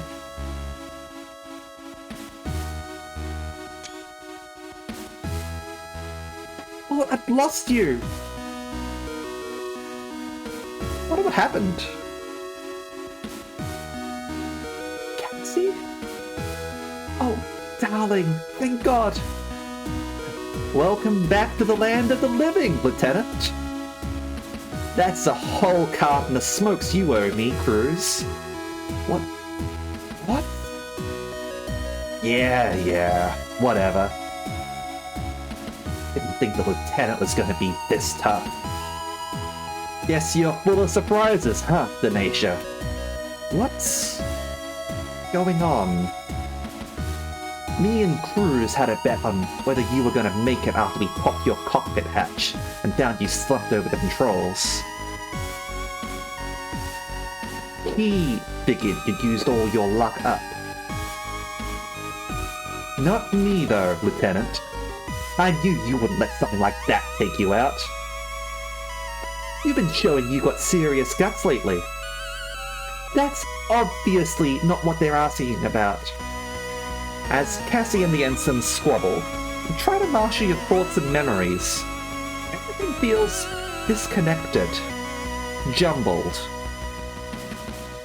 I'm worried that we're in the Matrix right now. That they have put us in the Matrix. Simply thinking feels like trying to find something in a dark room with no gravity. I remember coming out to save you. There was this rip in space or something. I went into it and you saved me. That's what happened. You sit up and place your face in your hands, massaging your temples with your thumbs to try and get rid of the feeling that your thoughts might fall out at any moment. Hey, I think you mean that I saved you. You're welcome, by the way. I saw you charge headfirst into one of those weird glowing things. Didn't know what was going to be in there, but knew you wouldn't survive if I left you to it. So, like a good crewmate, I went in after you and dragged you and Quinn back out. Brought you here. You'd do the same for me, right? You reach out and grab the nearby railing, pulling yourself up to your feet. As you do, the sensation of your head being flooded with thoughts and memories intensifies. Yeah. You know what's going on with Vanessa. Could be that the chief has talked with everyone about the evidence we've got. You steady yourself, but keeping your focus feels like trying to carry a glass full of water that's been filled to the brim without spilling any. Wasn't this... Take it slow, honey. Don't rush. You sure you're ready to be up and about, Lieutenant? Yeah, I'm... fine. You push away from where you were stood, but trip, falling unceremoniously to the catwalk and slamming your forearms and knees onto the walkway. Alexis! Are you okay? Alright. Only so much of this I can watch. Come on, Quinn. I'll grab Denacia. Let's get them up to the mess hall. Maybe a coffee will sort them out. Right. Thanks. Hanson comes over to you and brings your arm up over his shoulders, hoisting you up without much delicacy. As you head towards the hangar's exit, Cassie follows close behind you, her hand resting tenderly on the small of your back. Once you're near the stairs, you move away from Hanson and begin to make your way up towards the Foreside thoroughfare, each step becoming easier as you will yourself to walk unsupported. Cassie, what's happening on the ship? With Lord and... Hey, Araxis, less talking, more walking. We'll fill you in later. Don't worry about that right now, honey. You look around the Foreside thoroughfare and see everything looking shockingly normal. You didn't know what you were expecting to be out of the ordinary, but seeing the thoroughfare as it has always been, its same liminal peacefulness soundtracked by the gentle hum of the ship's systems, made you feel reassured. Maybe it wouldn't be so hard for things to go back to how they were. Takes you longer than usual, but Cassie follows patiently behind you until you reach the mess hall. Alright, take a seat, you two. I'll grab some coffee. You sit down, still woozy, as Hanson orders 2 coffees from the vendmate. Cassie sits beside you, gently rubbing your back as you try to get your head to stop spinning. There you go. Take it easy and drink up. I'm sure Captain Bartonius has a lot of questions for you. Captain Bartonius? But what about... Ah, there you are, Lieutenant Commander Quinn. Lieutenant Denacia. Ma'am! Ma'am! At ease, you two. But, Captain, what are you doing here? What about the ensigns? What about Lord? Lord? Ah, yes. Lieutenant Lord's little dalliance with command. Thanks to Chief Cathays, that's been dealt with. Yeah, that's what I thought. The Chief? Something I can help you with, Lieutenant? Then Bartholomew said that you'd dealt with Lieutenant Lord? I resent being made to sound like an issue on the daily maintenance log, thank you very much. You're, not confined to quarters? Lord! You spring to your feet, your head snapping back between the 2 ensigns, trying to see who'd make a move first. What you... Honestly, Lieutenant, don't make this awkward. I'm here to...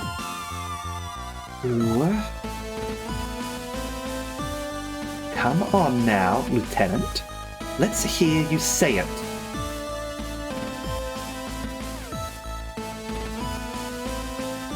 Apologize.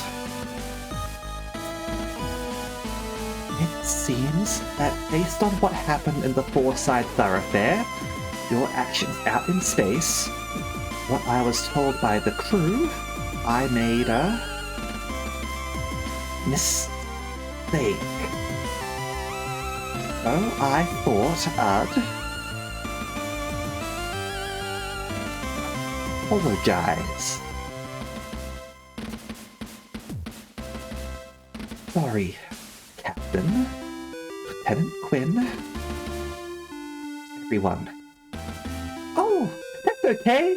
I didn't even realize anything was going on. Ah, that's the airhead of Cassandra we know. I've been so zonked on painkillers, I've slept through almost everything. What has been going on? Well done, Lieutenant Lord. That's very big of you. So then, I'm sure we can all agree to put this matter behind us. Put this behind us? The sensation of being lost in the shoal of your own thought returns, and you can barely grasp the situation. Was that it? After everything that happened? Vanessa apologizes? The captain agrees to move on? Really? Are you alright, Lieutenant Denacia? You're not looking very well. I mean, I'm apparently stuck in the Matrix. Captain? Just what is going on? Oh, so... I think you should calm down, Lieutenant. Whatever happened to you out in space seems to still be having something of an effect. Why aren't you drunk? You could probably do with eating something. Now there's an idea. Why don't we all sit down for a meal together, as a crew? Chief Cathays, gather everyone up, would you? I'm on it, ma'am. And is Cassie going to eat something that she's not allowed to eat? And prove that it's not really Cassie? Alright then, who's first? A loud noise, like the combination of a growl and a gurgle, fills the room, causing everyone to look towards Cassie. Well, it has been a while since I ate anything. Any chance of a burger? Of course, Commander. You can't eat burgers, Cassie! You can't eat burgers! Followed up by your favorite, a pineapple salad. Unless I'm mistaken. Oh, wow! I didn't know you do. That's perfect, Captain. Thanks. Also, we're out of pineapple salad, and she is not the sort of person to eat a pineapple salad. She is the sort to have junk food. You never thought you'd see the captain happily begin ordering meals for the crew from the Vendormate. He does just that, listening to Cassie's instructions on her burger preferences. This is Amogus, absolutely. They are all Amogus. You slowly slide back into your chair, cautiously eyeing the two ensigns and Vanessa. There's no way she wasn't planning something. This had to all be... Hey, Sion! Yeah. We kind of flew into a portal, and now everything seems to be fine, so... I'm convinced that we're in the Matrix. Or something along those lines. Like, we're going overtime, but like, I really feel like we're close to the end. I'm hoping we're close to the end. Yeah. Otherwise, we're going to end up be going for a really long time, and I need to go to bed. This has to all be... Hey, Lieutenant. Good to see you. Oh, Dylan. Hey. Pretty crazy watching you go to toe-to-toe with that thing out there. Fought almost as well as Hanson. No way. I mean, not bad for an amateur. But the Lieutenant's got nothing on me. Lieutenant Denacia! Commander Quinn! You're safe! I was worried about you guys. That thing looked tough. Thanks, Cadet! But you had nothing to worry about. My hero Araxis was there to save me. There we are, Commander. Thanks, Captain. With the noise of the entire crew's chatter filling the mess hall, you find it hard to think. Your thoughts remain difficult to line up, instead flowing like mercury. As you watch Cassie raise the burger to her mouth, a memory does bubble to the surface. Wait. Cassie? You can't... Huh? What do you mean? Your, stomach, remember? The doctor said... There's nothing to worry about, Lieutenant Venetia. I made a mistake in my diagnosis. The synthetic food was not the issue. Dr. Rosarian, thank you for joining us. I'm... Doctor! You once again bolt out of your seat in shock. Is there a problem, Lieutenant? Yes? You were dead! I saw you! We saw you! Be here. Ah, I understand. No one else on this ship is a qualified physician, Lieutenant. Therefore, no one was qualified to assess if I was really deceased. Fortunately, the injury was not as severe as had been assumed. But... Hey, come on, Lieutenant. You're killing the mood. Doc's fine. Wouldn't be up and walking about if he wasn't, right? Yeah, take it easy, Venetia. Are you feeling okay, honey? Do you want to go to the sick bay for a lie down? Yeah, honey. Do you want to have a little nap? Be quiet, Ensign Cruz. Your mind is a maelstrom at this point. Everything feels wrong. But all happening, it's all right in front of you. How could you argue with that? Come on, honey, have some fries. You shake your head at the offer, placing your head back in your hands. Cassie starts rubbing your back again, although quickly begins eating her fries with her spare hand. The crew eventually start to chatter amongst themselves again, whilst Captain Neris takes orders and retrieves meals from the vendor mate, serving them with a level of cheerfulness that continues to leave you disquieted. I believe that's everyone. He's not supposed to be smiling like that. Oh, before I get started with my meal, Commander, I was hoping you could help me out with one thing. Sure, Captain. What's up? The ship's emergency input codes. Are they generated and adjusted regularly? Or is it specifically prior to departure? No! Do not answer this question! This is an interrogation! Why would she ask that? Come on, Captain! You know that! You're the one that sets them, after all. Well, it's,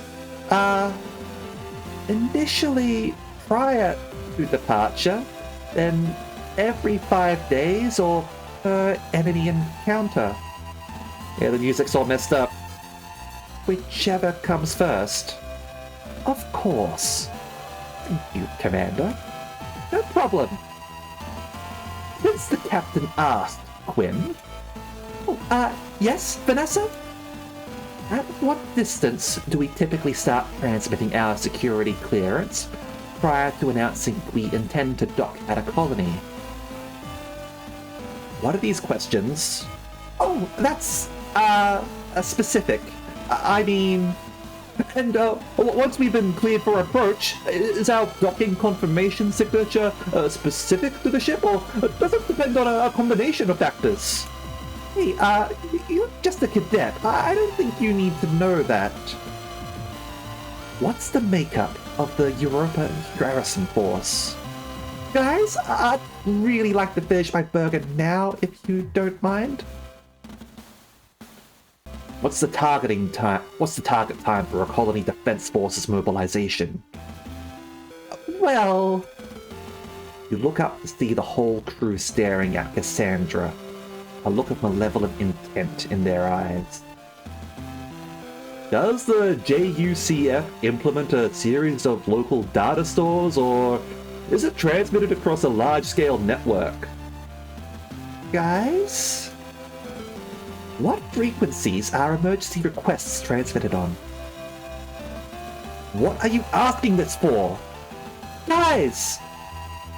How extensive are the JCF's nuclear capabilities? Leave her alone! Guys!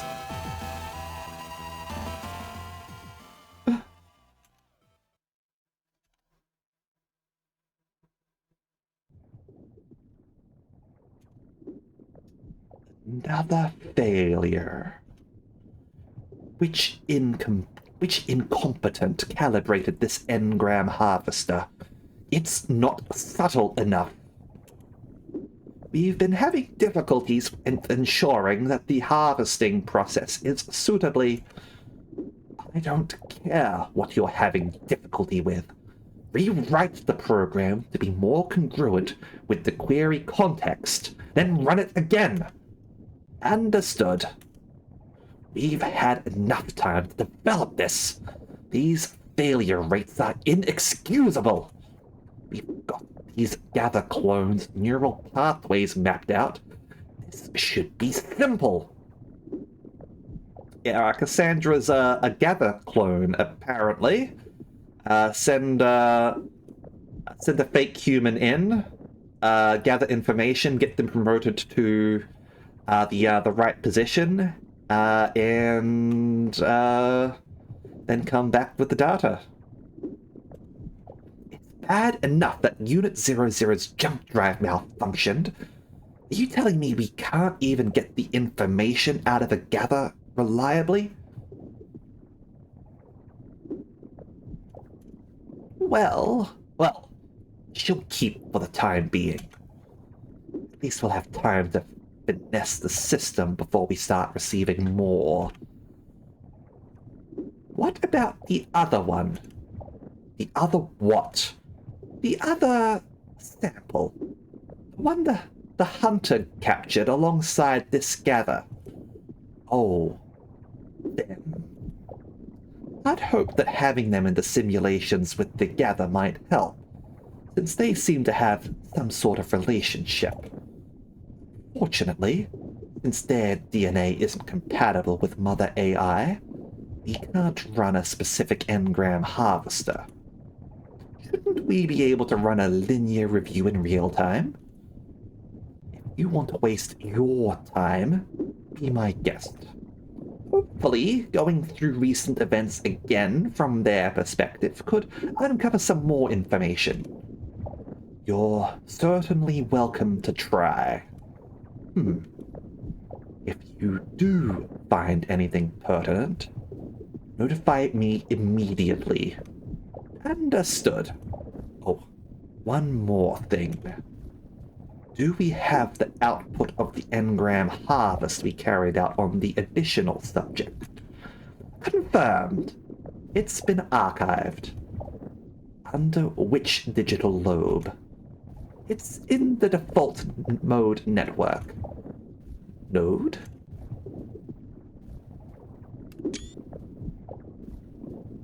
I feel like that's an important number.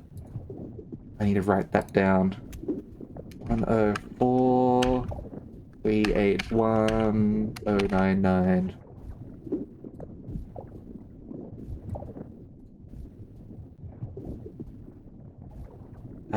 Tactical auto removal. To reclaim what is the right of the people in their name and her honor, we do what we want. Mental drift between subject and 001. Hold on. All glory goes... we do what we must. All glory goes to Mother AI. Alright. Mental drift between subject and source. Compatibility. Out of range. Identified... etheric inconsistencies? Something match rate 99.71 or something. Life support system, external stimulus.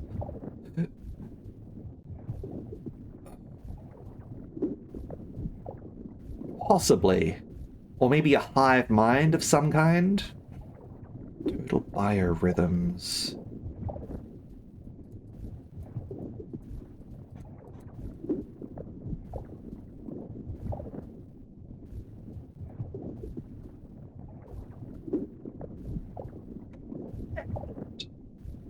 Send me the reference.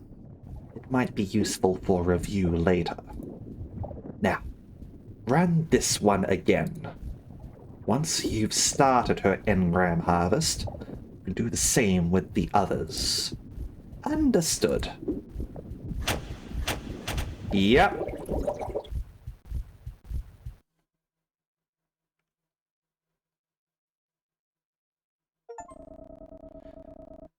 See what happens to Cassandra.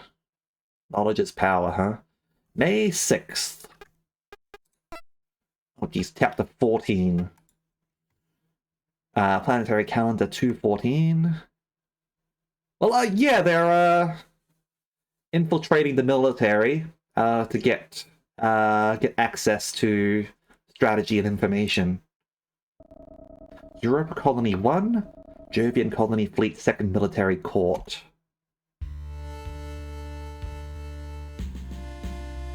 Now that we're all here, we can begin.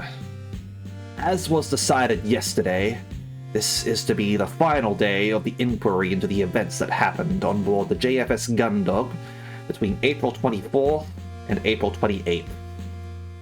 Our findings today will dictate the JCF's future actions around the matter, as well as what is to be done with the ship's crew. Guards, please bring Miss Maris Bartomuse to the stand. Welcome back, Miss Bartomuse. It's my pleasure, Admiral. Now, Commodore Pentowin. Now, Miss Bartomuse, we've gone over everything that happened on board the Gundog following its departure from this colony on April 19th, up until the 24th. The last task of this inquiry is to find out what happened following Ms. Lord's adjustment to the command structure up until your return to Europa 1. It might be knowledge now because it was in the medical records, and if that's going to be evidence, then yeah. I trust we'll have your full cooperation in this matter.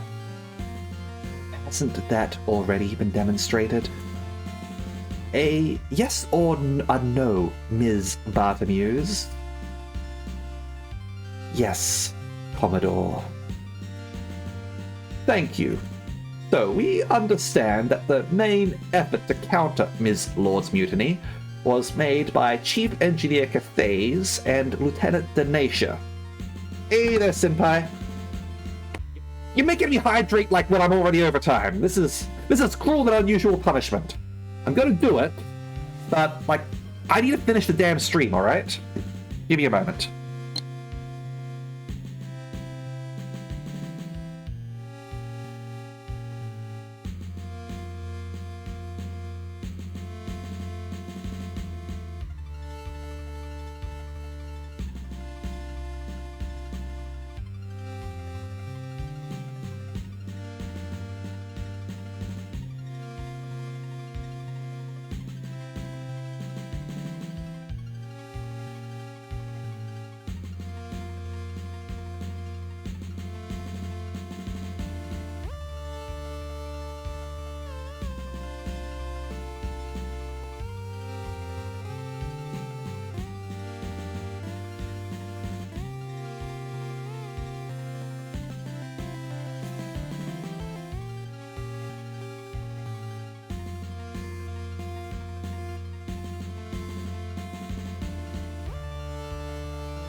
Alright, I've returned. Alright, I'll try and remember that one, okay? If Leah happens to stop streaming by the time I finish, I'll refund it, alright? Just people remind me that Senpai redeemed that. Okay. Is that right? That's the long and short of it. You said that the two of you had found enough information to prove that none of the accused had anything to do with any treasonous action. What happened after that? Well, we'd finally got as much of it figured out as we could. We're going to take it to the rest of the crew, get them on side, and go confront Lord. Before we could go anywhere, though, we heard gunshots. Lieutenant Denacia went running off to see what was happening. I couldn't get close because of the bullets flying everywhere. Things calmed down for a second, and I saw the lieutenant and the ensigns running into the hangar after whoever had been shooting things up. From your position, could you tell why this attacker wasn't apprehended by security? Like I told you already, Quinn's weird twin was packing some serious firepower. Rumney and I were pinned down. We could barely get a shot in. And I know I got some shots in. My aim's good. But whatever body armor she was wearing, it's like she didn't even notice. I see. So, after this, the lieutenant and the unidentified attacker, who you stated was carrying an unconscious Lieutenant Commander Quinn, they made their way to the hangar, whereupon they both launched in separate crafts? Yeah, that's right. Why were they allowed to launch? It wasn't my fault! I did everything I could to stop them from launching, but none of my controls were responding. They must have hacked the system to override my authority or something. It's the only explanation. I bet they did it ahead of time. There was no way I could have known. Even if you had lost control of the systems, we were under the impression that the hostile craft had been secured. Was this, or was this not the case? The thing is that, Cadet Grange, can you answer the question? Why hadn't the craft been secured? That craft had been secured. Until it managed to break out, I'd have bet my life that nothing could get through Cadet Grange's compound. Stuff was almost impenetrable. Be surprised if the team working on the Gundog right now has got anywhere near removing the cargo crate that was stuck in it. If that stuff didn't stop it, there was nothing else on the ship that could have. So, the enemy craft was able to escape the restraining compound and leave the ship after the hangar controls were overridden. Considering that Lieutenant Denacia was, at that time, supposed to be confined on suspicion of treason, how were they allowed to board a Juno? Hey, we didn't know the lieutenant had gone anywhere until they came running down the hall in the middle of a firefight. They made a jump for it before we could stop them. Cruz tried to grab them, but the lieutenant was gone before he got anywhere near. Surprised the lieutenant didn't just get sucked out into space, pulling a crazy stunt like that. And what happened after the lieutenant made their way into space? I mean, I was able to track them and that weird thing after they launched, but they were moving so fast and so close together, I couldn't get a good lock on either of them. Lord was ordering me to take them both out, but before I could line anything up, Cruz was out there in Gundog 1. Do you know who gave Cruz permission to launch? Hey, no one gave me permission to launch. But you think I'm just gonna hang around and watch an amateur like Lieutenant Denisha get torn to pieces because they can't pilot worth a damn? No way. Denisha showed some guts. I wasn't gonna let them die after they finally grew a spine. I went out there to give the lieutenant a little bit of help. So, the two of you were able to defeat the enemy craft together? Of course Cruz was able to take it out. What do you think we dragged back into a hangar for, you guys? Might be in a few pieces. Those technodes love a challenge, right? But the lieutenant didn't return with you. Why not? Because they disappeared! That's why not! They sold out their friend and used them to cover their escape! The lieutenant and Quinn are probably plotting against us right now! We're not here for speculation, Ms. Lord. We're here for facts. You're confident they disappeared. They didn't disappear. Records show that shortly after retrieving Lieutenant Commander Quinn, they were preparing to return to the Gundog when another enemy craft appeared. She really does. Everyone's plotting against her. And her specifically. Gundog 1 was still busy with the original craft, and with the damaged Juno, the lieutenant was in no position to fight back. Then what happened? Where did they go?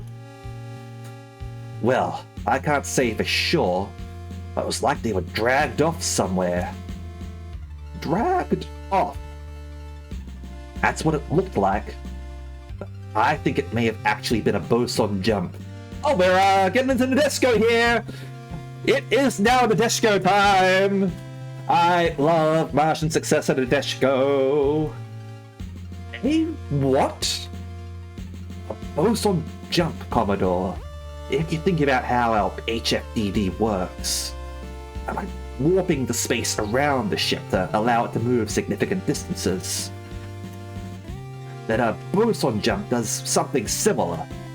Connects two unique points in space, letting a craft move from one point to another. All theoretical, of course.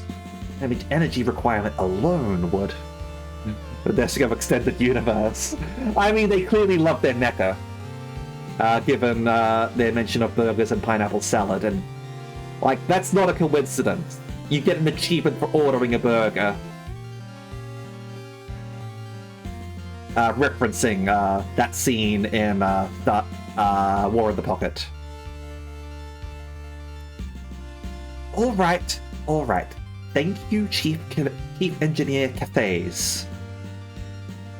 But if you were able to detect indications of a space warp, even if it was not non-standard, why did the Gundog not head out in pursuit? Well, see, that's when the power went out again. It was like what happened on the 23rd with the Gundog and the O'Brien. It would have been any closer, the electromagnetic pulse would have overloaded our key systems and would have all been fried. So, the ship was immobilized. What did you do then? Yes, I was lucky. Holding on to that trash machine must have shielded me or something. Once the lieutenant disappeared into that freaky light show, I dragged the wreckage back to the Gundog, got the power back online, then slunk back here, tail between our legs. Who ordered the return to Europa 1? Ms. Lord? No, that was my idea. How were you able to regain command from Ms. Lord? Chief Engineer Cafes took the opportunity to free me from my quarters whilst the ensigns were distracted. I helped her reactivate the engines, and after that, I met with the crew and informed them that the original command structure was back in effect. After that, I had a polite discussion with Ms. Lord, where I informed her that I was resuming control of the ship. And was she receptive to this? Well, aside aside from her use of physical force, it was an abuse of power, plain and simple. I wasn't given the opportunity to state my case. There was no hearing. I was immediately confined to quarters. As soon as this inquiry is over, I want to open a grievance against Maris Bartholomews. Thank you, Miss Lord. But at the moment, we just want to know if you're aware of what happened after you were confined. I'm sure you must have all the information you need on that from the ship's logs, Commodore. For the benefit of the inquiry, Miss Bartholomews. From that point on, the Gundog's journey back to Europa 1 was uneventful, and everything occurred as expected. We returned to the colony, immediately notified command of the craft in our hangar. I submitted my report on the events that had taken place since our departure. And here we are. Thank you, Miss Bartholomews. The inquiry will be adjourning whilst we go over our findings. You will be notified as soon as we have come to an agreement on our verdict. Guards, please escort Ms. Bartholomews back to the holding cells.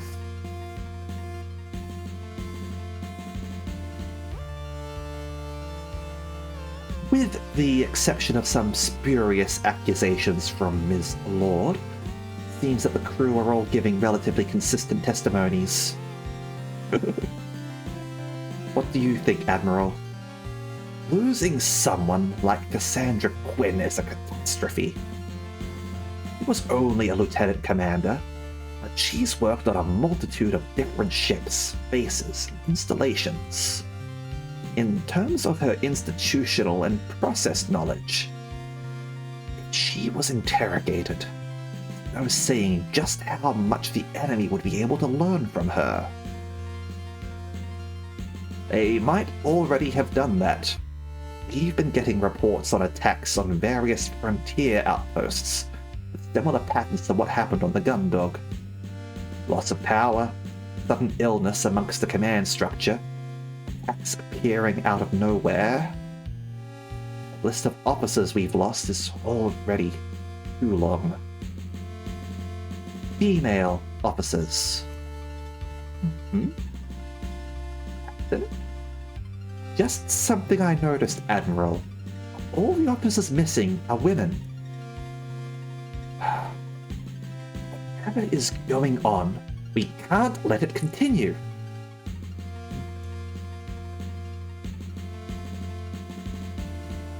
The inquiry into the events aboard the JFS Gundog will now reconvene. The guards, please bring in Ms. Bartholomews. Welcome back, Ms. Bartholomews. It's, once again, a pleasure, Admiral. We'll be brief. After reviewing the testimonies of you and the crew that served under you, as well as the ship's logs and recordings, we have come to our conclusion regarding your futures within the JCF. Maris Bartholomews,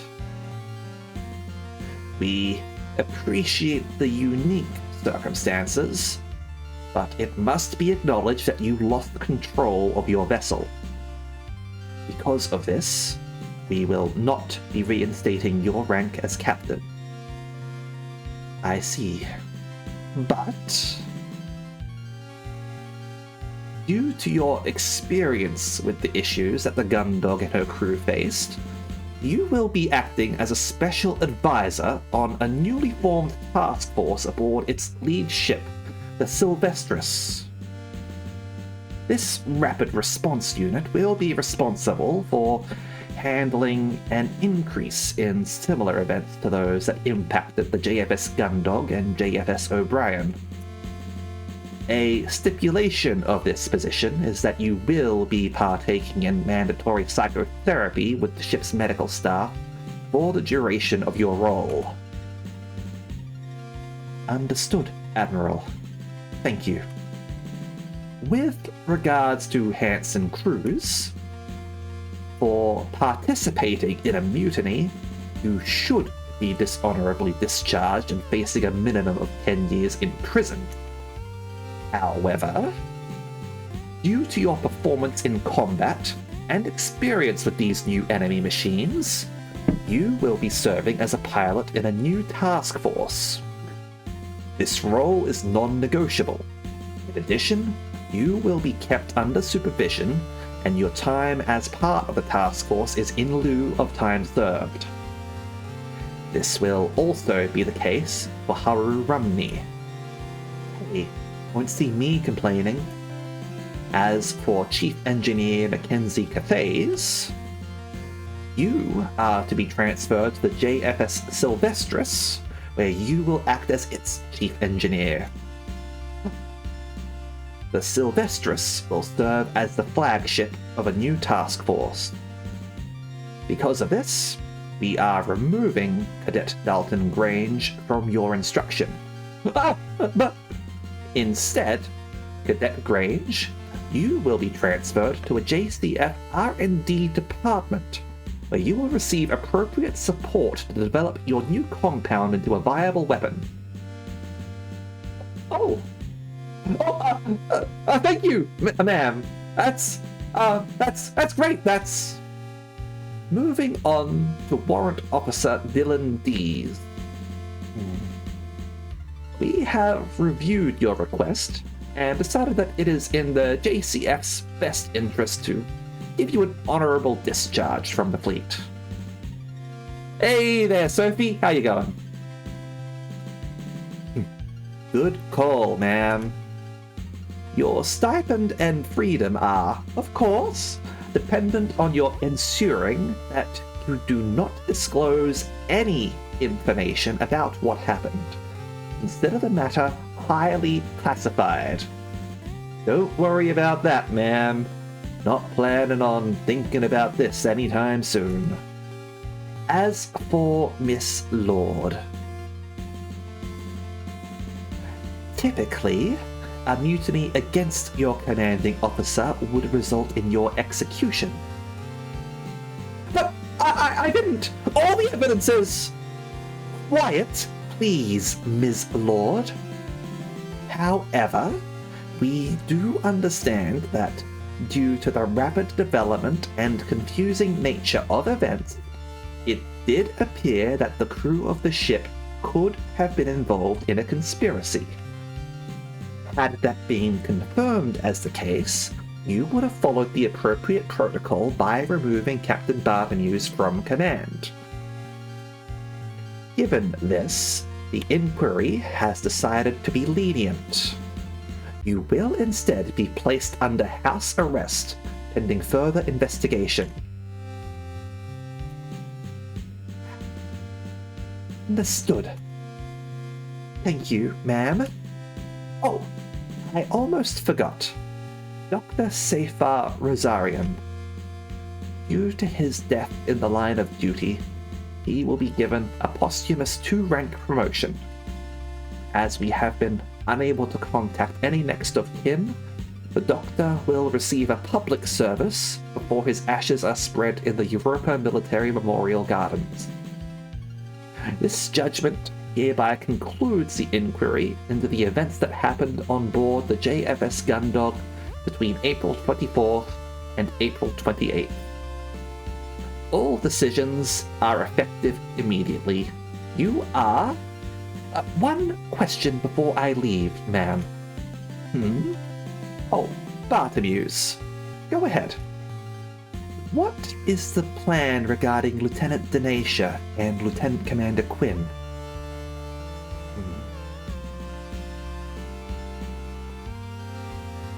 I can assure you, Captain, finding those two is a top priority for us.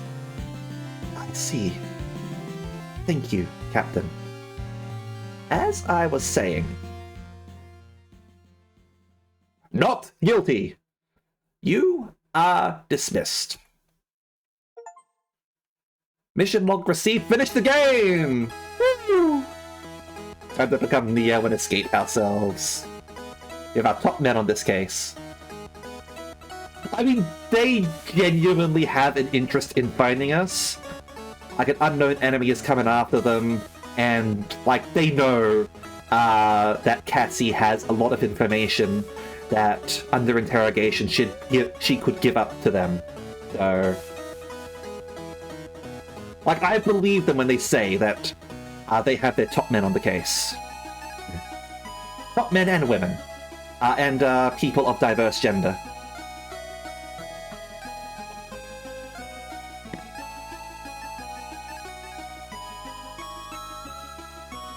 Yeah, it's either an alien invasion, or like there's some sort of like tech cult or something going on. Like, I don't know enough about the Solar Federation to say if they might have like a top secret Black Ops operation going on at all. With advanced technology. Like, as I said, the technology is ahead of its time. So, alien invasion does seem likely, to me at least. That's what I'm betting on. Sentient Robots' second guess? Yeah, possible.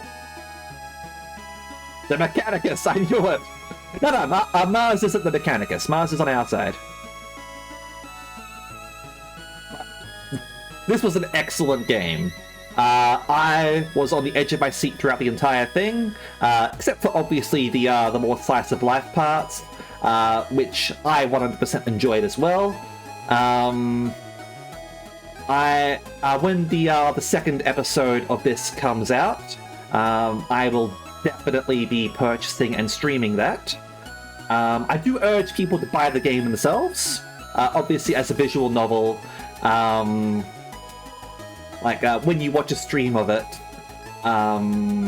like, you do get most of the game versus other games where there's like gameplay elements that you can enjoy for yourself. If you sort of watch the entire thing, buy the game, alright? It'll help encourage... this is an indie studio. They need the money in order to keep paying their workers and release the sequel for this. Because there's lots of games out there that sadly don't get the attention that they deserve and end up being abandoned. This is happened before with games like Sierra Ops, Rising Angels, games that I really enjoyed, but the developers basically couldn't justify continue working on the game because they're just not getting any money from it. So far it seems like this one's doing reasonably well, but again, like, absolutely encourage people, if you enjoyed this stream, to get out there and purchase the game. And hey, play it yourself, and yeah, damn straight we'll see you on the Gundog soon, assuming you go back to the Gundog. It sounds like everyone's getting transferred to a different ship, so...